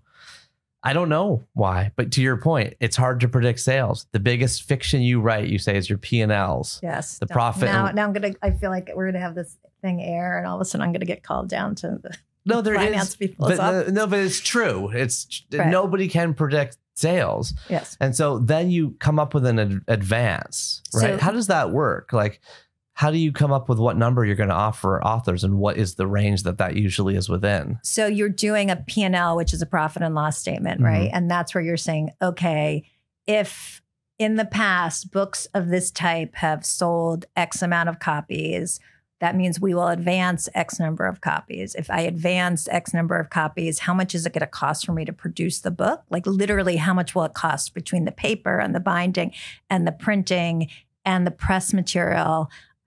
So what is my unit cost? And then you're sort of figuring out the unit cost. You're figuring out, okay, if I'm going out with this many copies, what's the percentage of copies I'll be selling? And based on that, what would the author be? What's the author's royalty on all of that?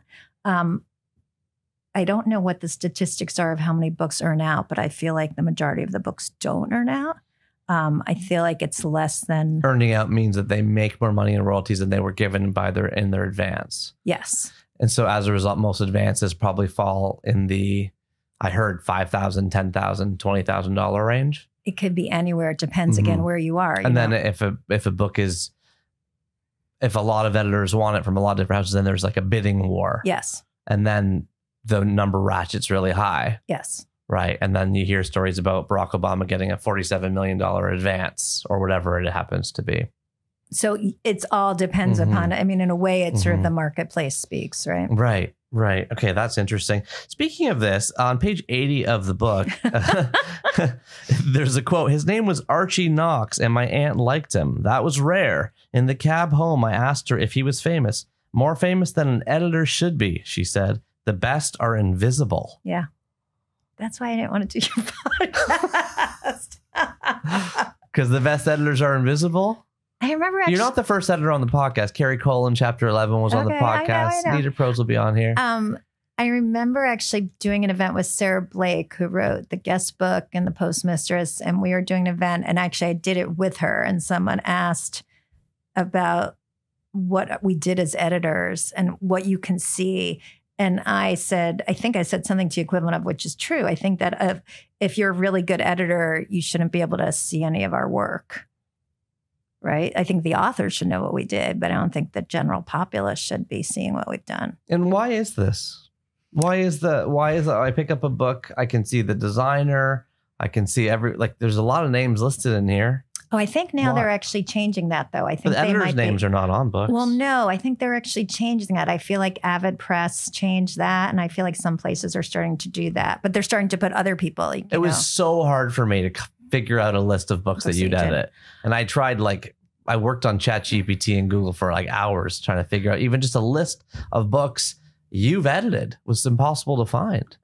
I guess because I feel like, my job is to help an author write a better book and to reach as many readers as possible. But I'm not writing the book. For the same reason that it's not the same as with film, but, it's different. Film is a bad analogy. No, but what you just said is really interesting because I had what's the definition of an editor? What is an editor's job? And you said very clearly, my job is to help an author write a better book and reach as many people as possible. It's not to have your name in lights. Right. I mean, I think then you're in the wrong business. Right. That's why the phrase is more famous than an editor should be. Yeah. That's great.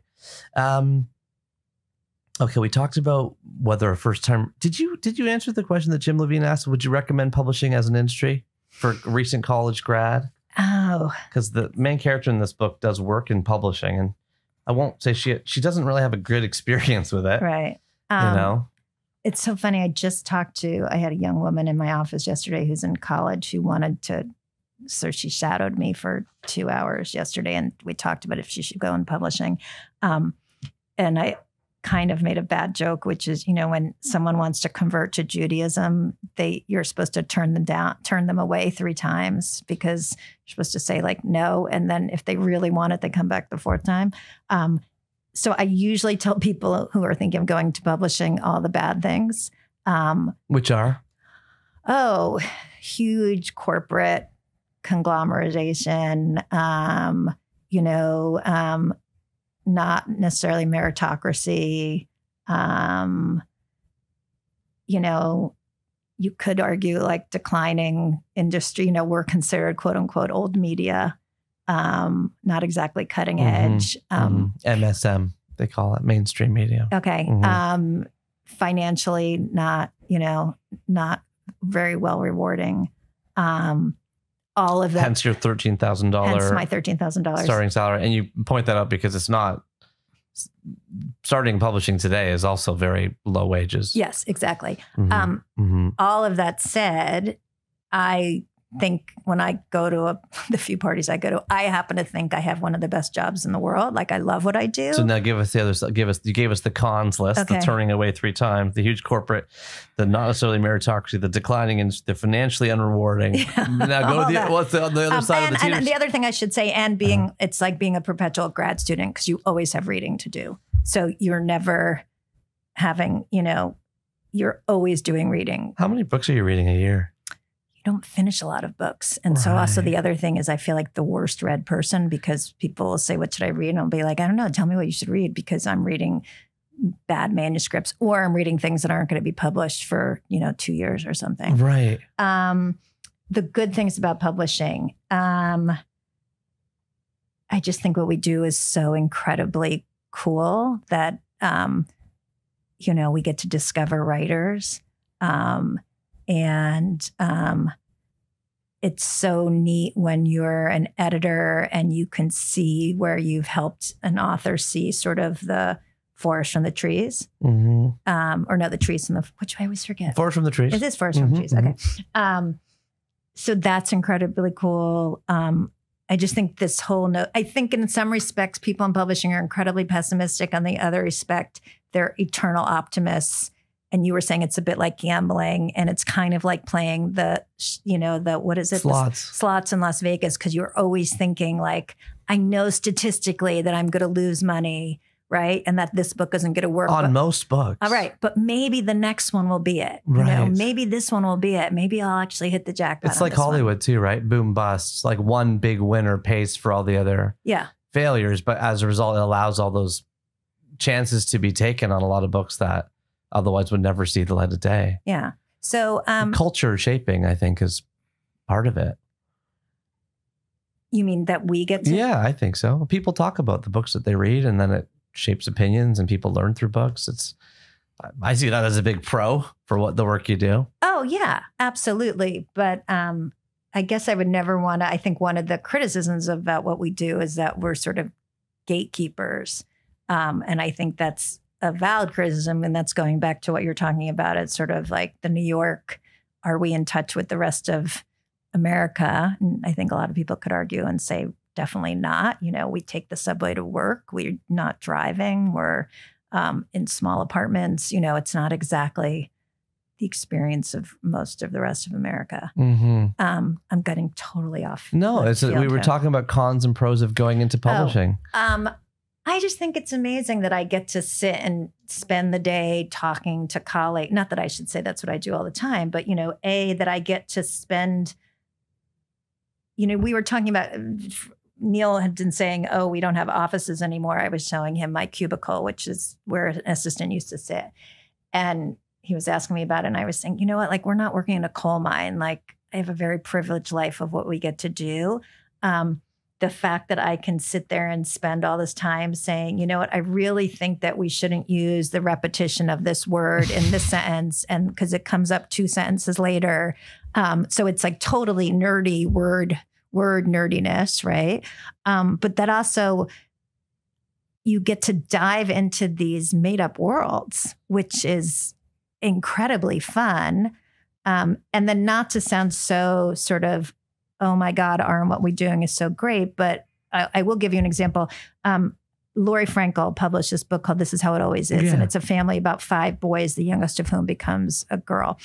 One of my wife's favorite books, by the way. She loves that book. And what's cool about that is that book started off in paperback. Our first printing was 6,000 copies.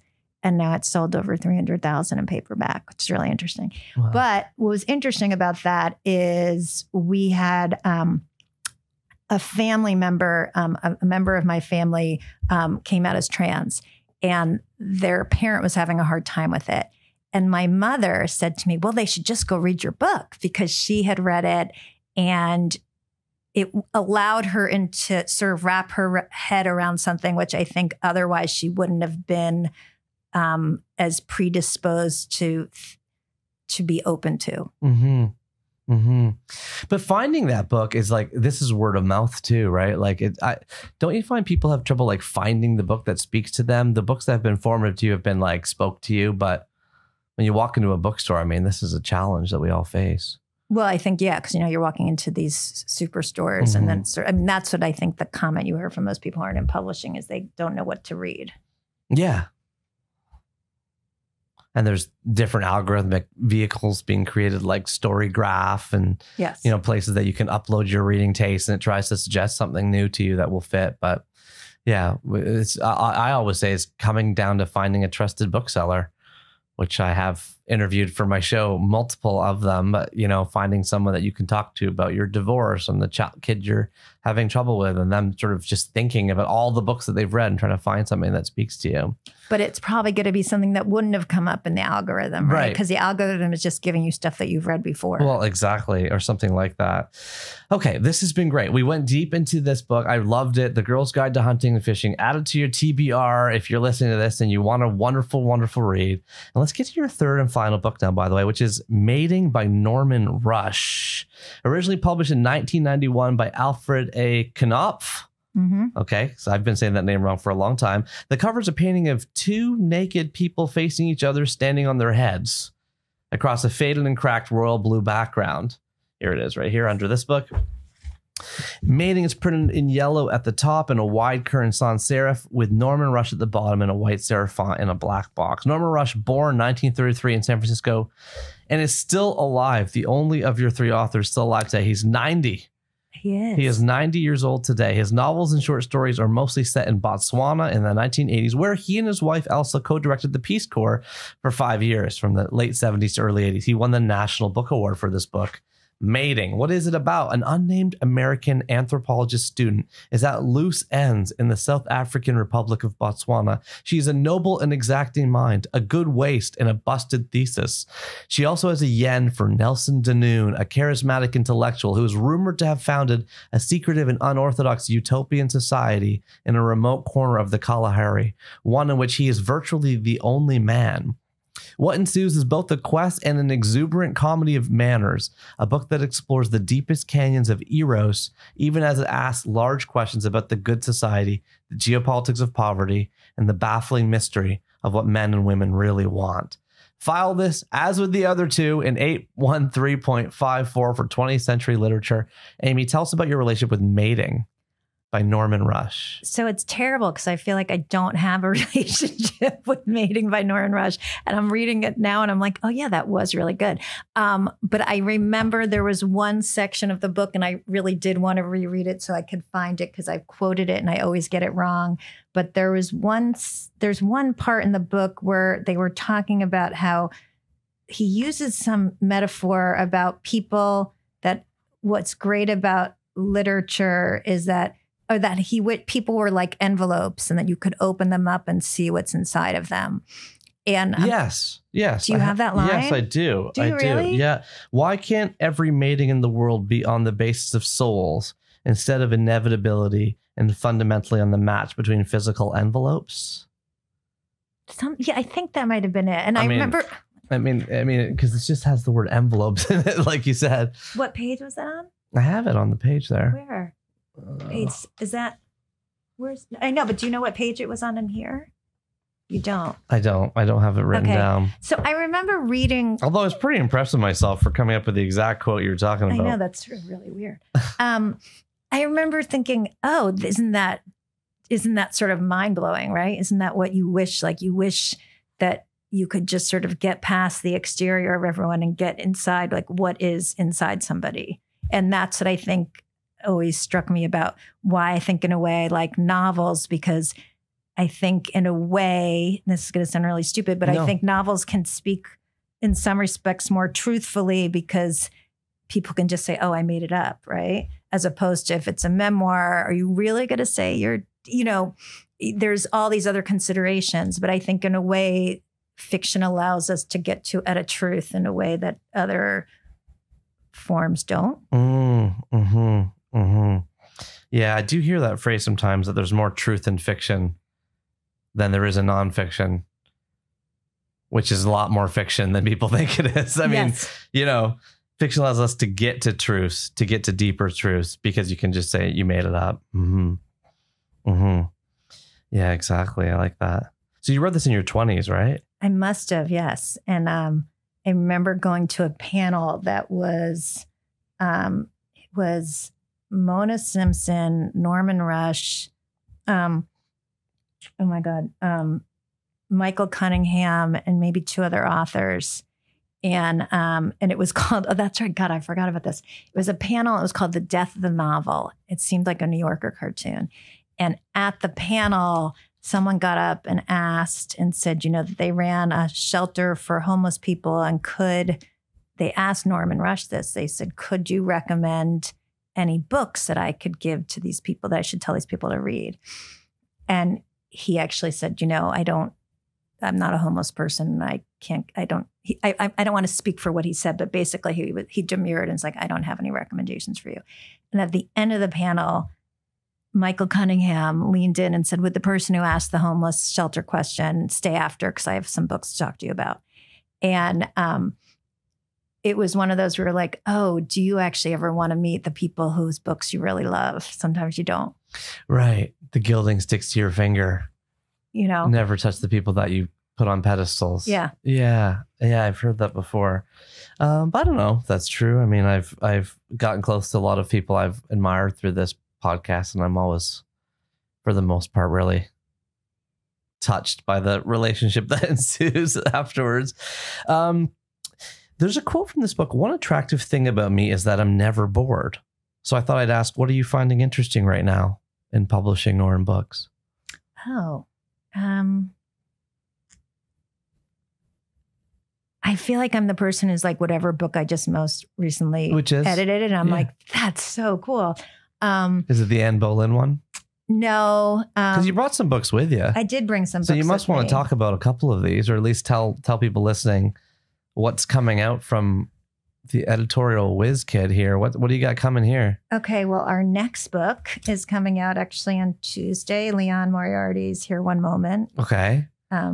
And that's how you pronounce her name, because I mispronounced her name for around 7 years. Moriarty? No, I was saying Liane with a New Jersey accent, and it's Liane. Oh, Liane. Okay. Yeah. And one day she said to me, she goes, "It's so funny how you Americans pronounce my name." And then I got out of the elevator and I told her agent and her publicist that we'd all been mispronouncing her name for 7 years. Yeah. So that's coming out, and I actually think it's maybe her best book. I love this book. It's very much about sort of, and she's someone I would say who I think, since she has commercial success, people don't give her, I think, the due that she deserves as a writer, because I think she makes it look so easy.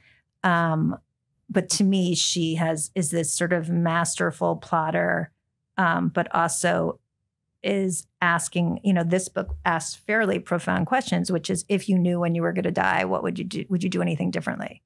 Right.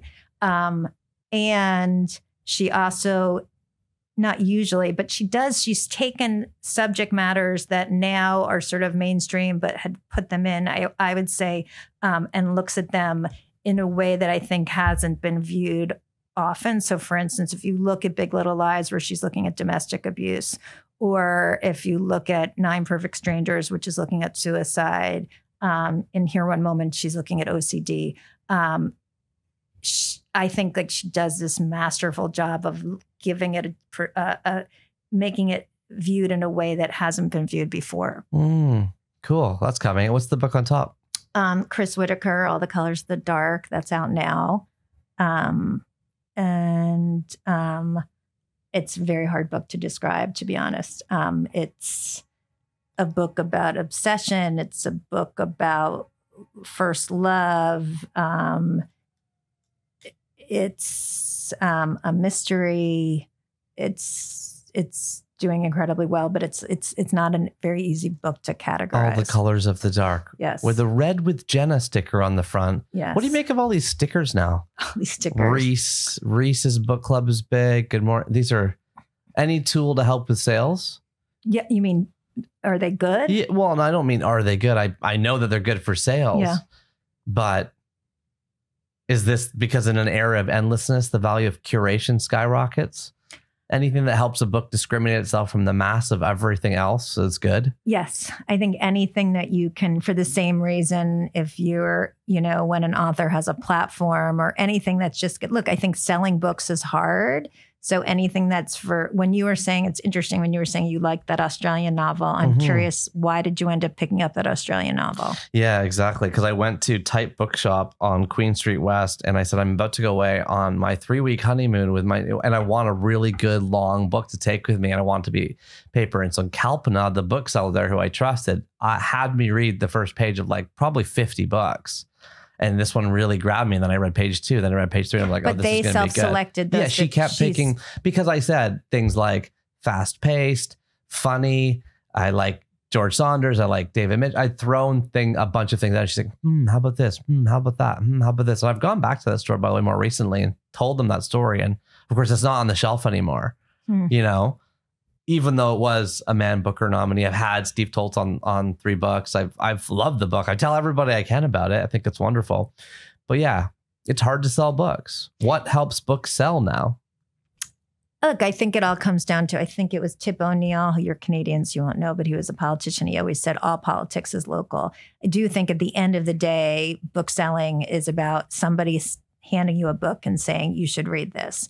And I think that starts from the agent giving it to me and saying, this is great, you should read it, to me buying it and hopefully working with the author, and then going to my sales force and saying, this book is really good. And keep in mind, so I have a lot of agents coming to me saying, you should read this, this is good. Multiply me by hundreds to my sales force, multiply my sales force by thousands of how many books you're going into a place like Amazon or Barnes & Noble and saying, this book is good, right? So why are you going to read one of these books over the other? You did that because you liked that bookseller and that bookseller knew you, right? And you trusted them, which we're going back to trust again.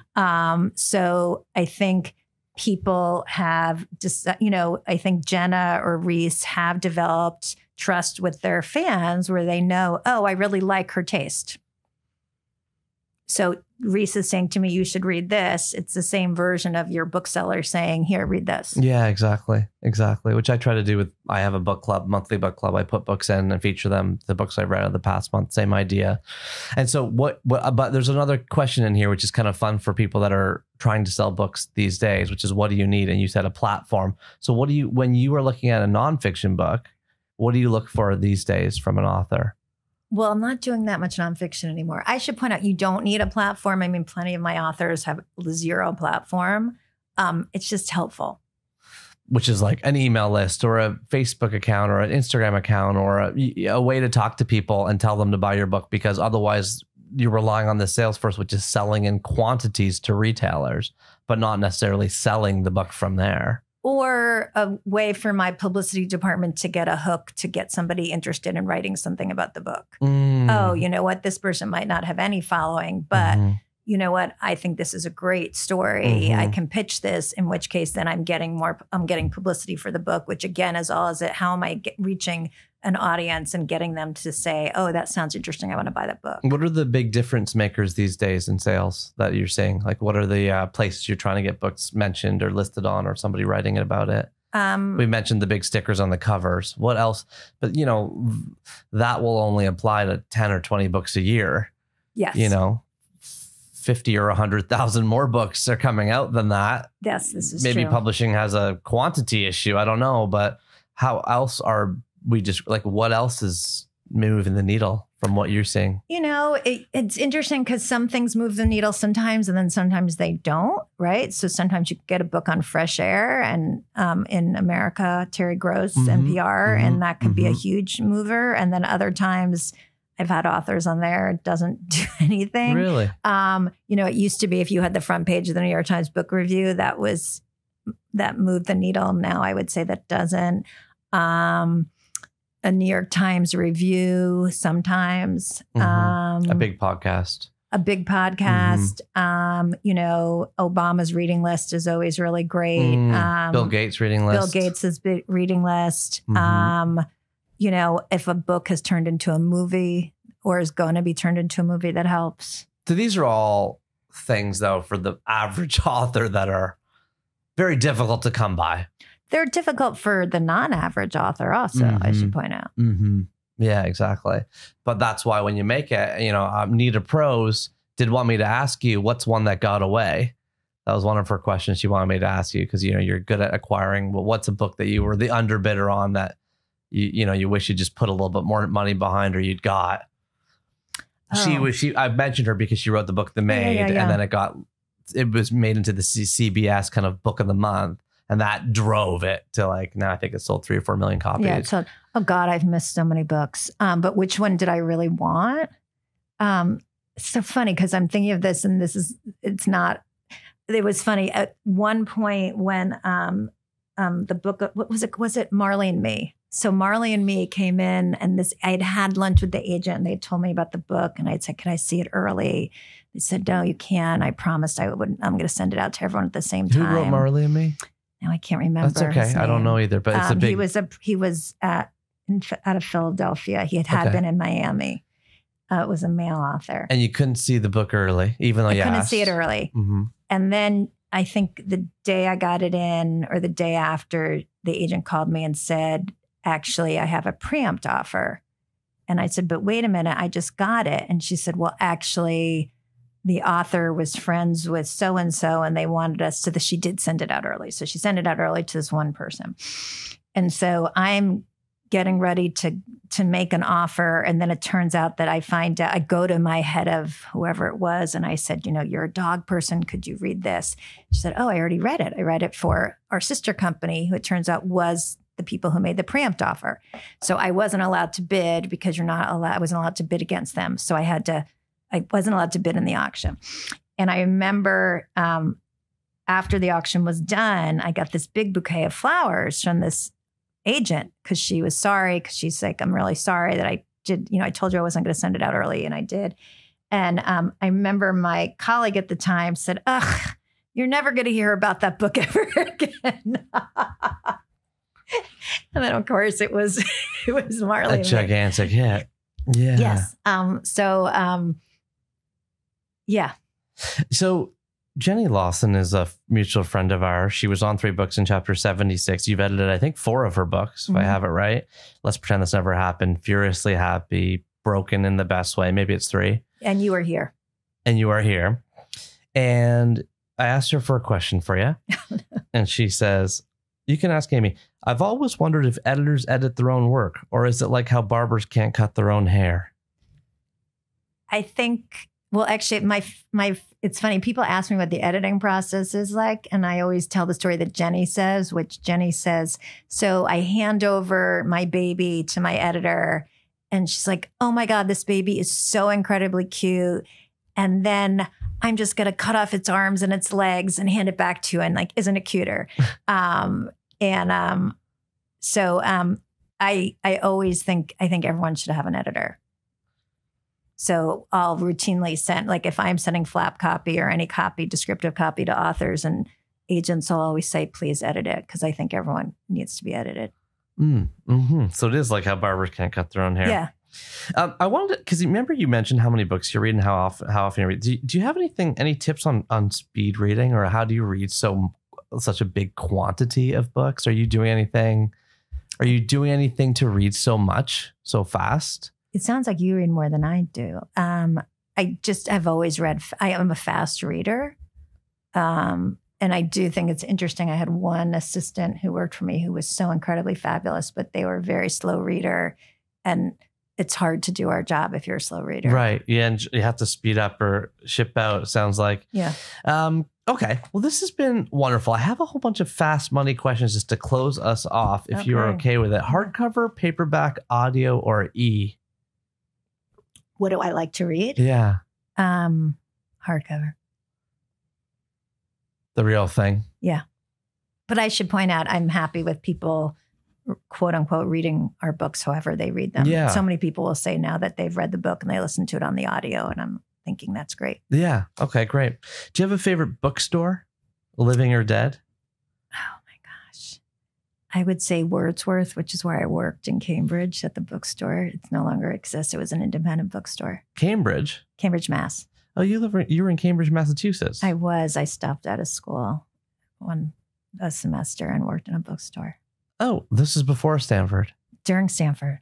Oh, you left Stanford for a semester.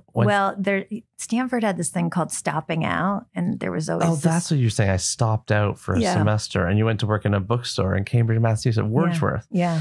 Oh, that's interesting. By the way, as you mentioned audiobooks, that's fine. Do editors have a say in the narrator? Are you part of that decision? It's interesting. So at different companies, I've had people, it works differently. So at a previous company I was at, they would run the narrators by us. I actually am not a big audio person, so I would always defer to the author. Yeah. Deferring to the author is a skill you have.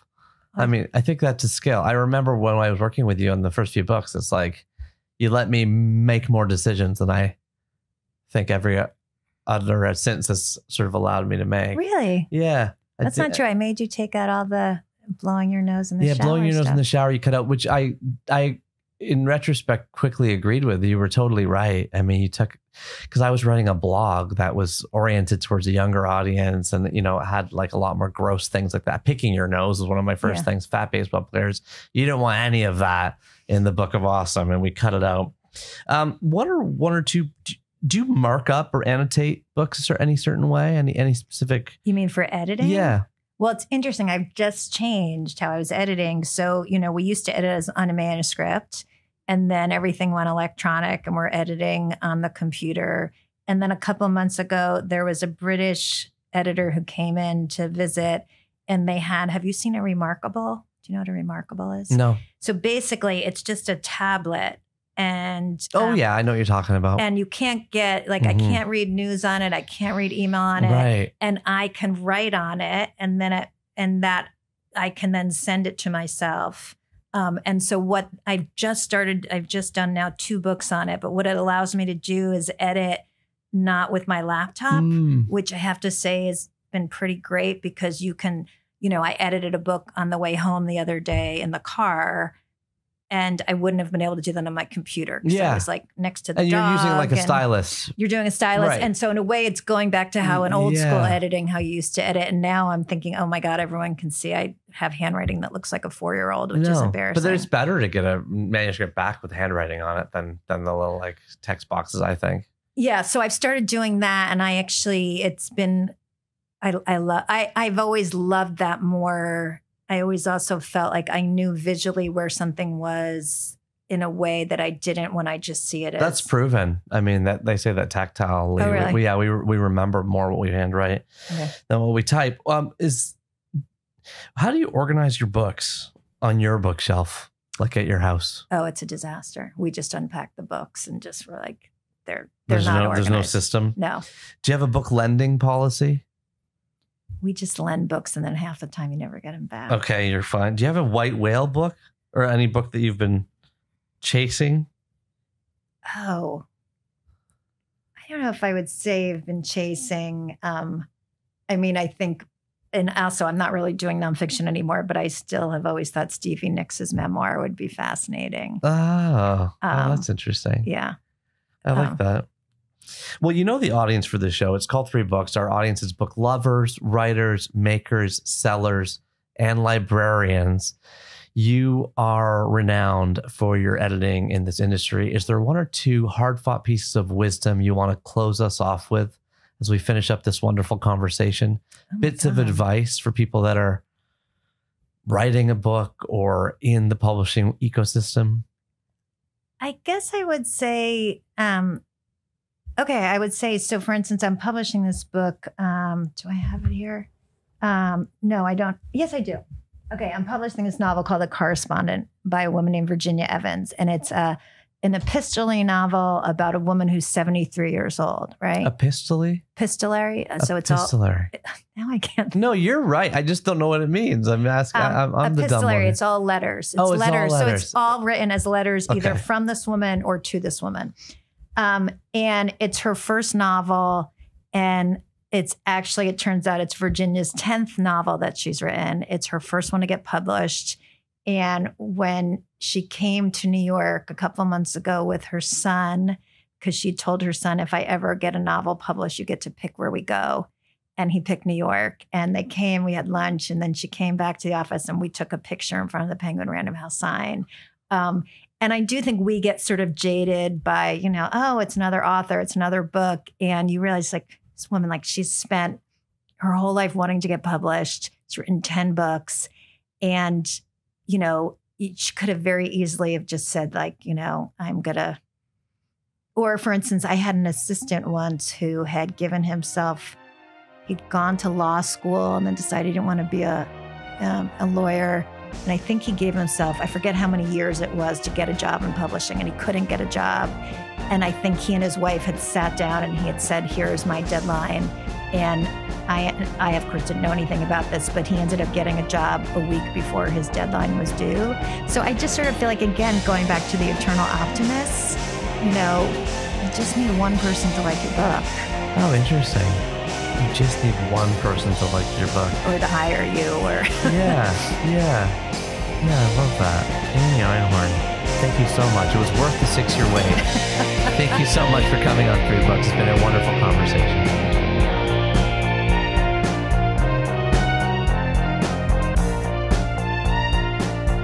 Hey everybody, it's just me. It's just Neil again, hanging out in my basement with my pile full of wires. I got back last night from visiting Amy, got back around 10:30, couldn't get to bed. Still excited about the conversation, but also I think when I get off planes and get home, I find it hard to go to sleep.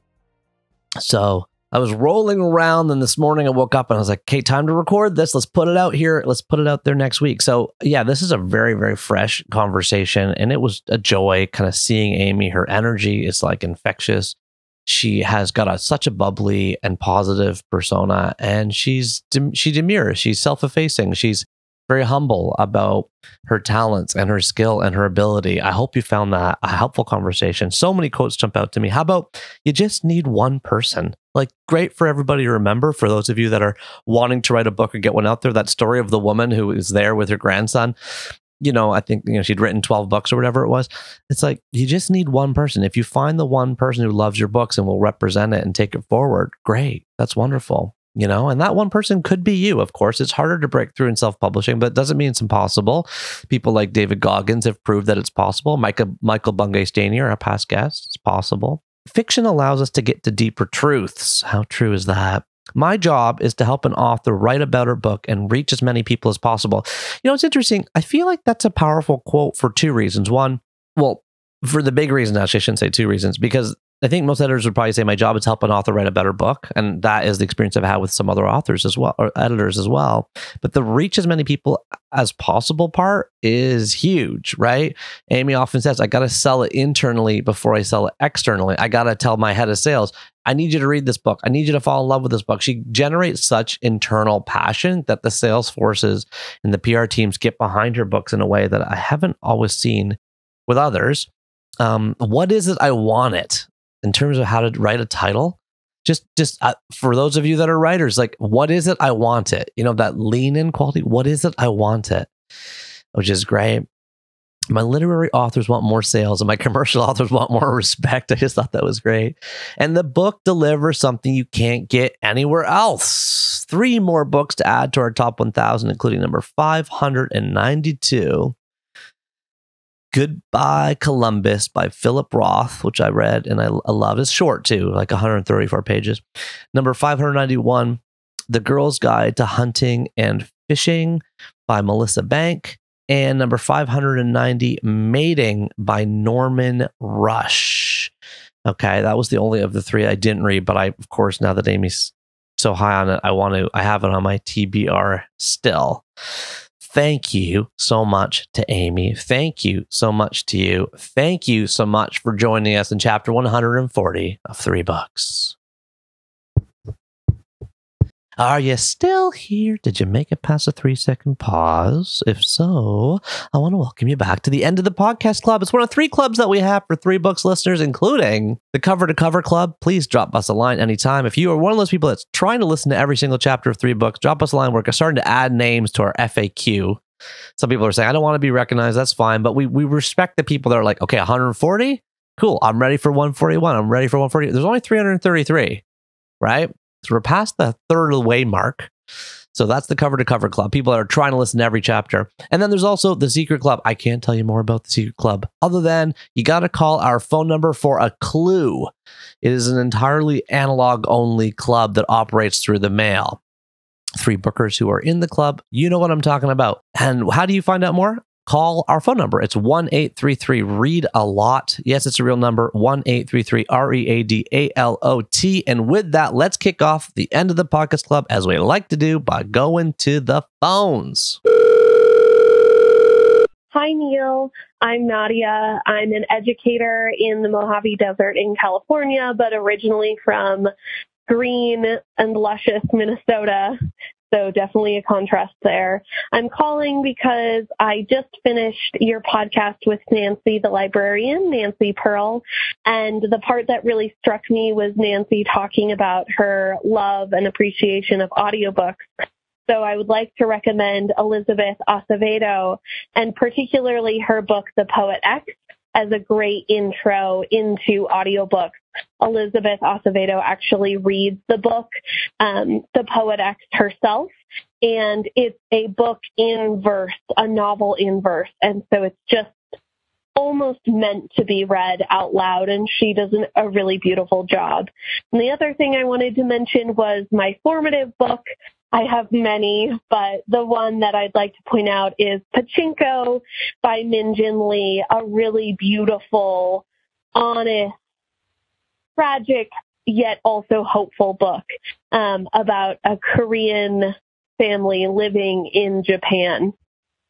Both of these women would be incredible guests on the podcast, as they're both beautiful writers that I think would have a lot of thoughtful things to say and add. But I just wanted to thank you for your awesome podcast and share my thoughts on audiobooks, because I have become an audiobook lover as well as a paper hardback, really books of any form lover. So thank you again. Bye-bye. Wow, thank you so much to Nadia, calling from the Mojave Desert in California. I love educators. I love readers. I loved hearing your voice, Nadia. Thank you so much for calling. If you are listening to this and you're like, I don't know if I should call, I feel too shy to call, I don't know if I should, just call. Just call. Give us a formative book. Give us a tip-off. There's a couple wonderful recommendations in here, neither of which I knew. So now I'm excited to add them and order them. The Poet X. So it's 3 words, The Poet X. X is just the last word, just the letter X. By Elizabeth, I think you said Acevedo. It's Acevedo. I like the fact that the audiobook is 3 hours and 30 minutes. It's got a 4.7 rating too. Don't miss this acclaimed audiobook read by the author winner of the Odyssey Honor Award. Okay, cool. I'm adding this. I'm going to add this to my Libro FM. I don't use Audible, no offense to Amazon. I much prefer Libro FM because, you might remember that the Bronx-bound Books bus, Latanya and Jerry, told us about Libro FM. And basically, here I am. So I go to Libro FM, I type in the Poet X, I click Get Audiobook for 1 credit. Do you want to add it? Okay.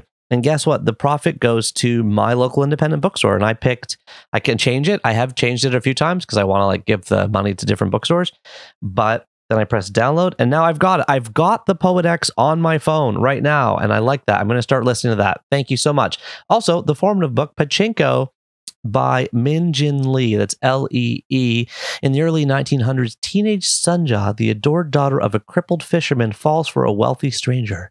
When she discovers she is pregnant and that her lover is married, she accepts an offer of marriage from a gentle, sickly minister passing through on his way to Japan. But her decision to abandon her home and to reject her son's powerful father sets off a dramatic saga that will echo down the generations. Well, that sounds wonderful. 2017, Grand Central Publishing. A daunting 496 pages, but I'm adding Pachinko to my cart. Only 3 left in stock. Okay, cool. So, actually, I'm not going to add it to the cart. I'm going to call up my used bookstores first. Sometimes, I could support Doug Miller Books in Koreatown. It's fun to kind of call them up and have them hunt around or go hunt around and see if it's there. Okay, I'm not going to add it to my cart. I'm going to hunt around for Pachinko. Thank you so much. And by the way, if I play your voicemail, I owe you a book. So drop me a line with your address. Drop me a line with your address so that I can mail you a book, Nadia. I'd love to mail you a book. Okay, cool. Now, let's move on to the letter of the chapter. And this chapter's letter comes from Dan Bonner. Dan Bonner says, okay, The Sky Was Ours, Neil. Do you know this book? It has some parts that give me Martin Dean vibes. Martin Dean, of course, a main character from A Fraction of the Whole with Steve Toltz, who's been a guest on the show, particularly the Labyrinth era from A Fraction of the Whole. I also want to say thanks for doing 3 books. I've read several books from it, including Lonesome Dove and Lynchpin, as well as, of course, Fraction of the Whole. Now, also, he says, for Dream Guest, take a look at Stella Zawistowski, a recent interview transcript here. More for here. She's a crossword constructor for the New York Times, which is a cool niche. Also a weightlifter, a competitive crossworder. She's gotten big in crossword circles the last several years, bringing a lot of younger, more diverse, more creativity into crosswords. I love her cryptics in games magazines, which she started writing. From her last interview, there's a lot of threads to explore and ways to incorporate crossword like cryptic clues if you're into those. Well, I looked into Stella Zawistowski, by the way, Dan. Thank you for this letter. And first of all, I'm massively intimidated because I cannot figure out how to do cryptic. I know cryptic crosswords are, like, I've started to see them in places like the New Yorker and in newspapers and stuff. They're hard for me. They're really hard, but maybe that's the reason to get into it. I'm going to check her out a little bit more and see if we can't have her on, or at least add her to our pitch list to check it out more. And thank you so much for the suggestion. The sky was ours. I am ordering it and I will crack it open. I appreciate any book that's kind of like a fraction of the whole, because I don't know many books that are. All right. Thank you so much to Dan for the letter. And keep your letters coming, by the way. Throw them in on, Apple. I see it. If you leave a review, it's always great. I see it. I read it, and I will read it on the air. Or, you can do it on YouTube, comments, anywhere you want, or you can just email us as Dan did. Okay. Now it's time for the word of the chapter. And for the word of the chapter, let's go back to Miss Amy Einhorn. Here we go. Be messianic about your book. A cynical buy. Intellectual property. It seems like very purple prose. Secular Jewish assimilation. Might use commercial pejoratively. Publishing in bona fides. An epistolary novel. Oh, yes, definitely. We got to do a word cloud with Miss Amy Einhorn. So many interesting words. Messianic was very, very tempting. However, I'm going to go with the very interesting bona fides. Bona fides? Or bona fides. Is it bona fides or is it bona fides? Did you know Merriam-Webster uses both pronunciations? It is the way Amy said it, which I'd never heard before. Bona fides. Bona fides. But I also see a lot of conversations online, people talking about how you pronounce this.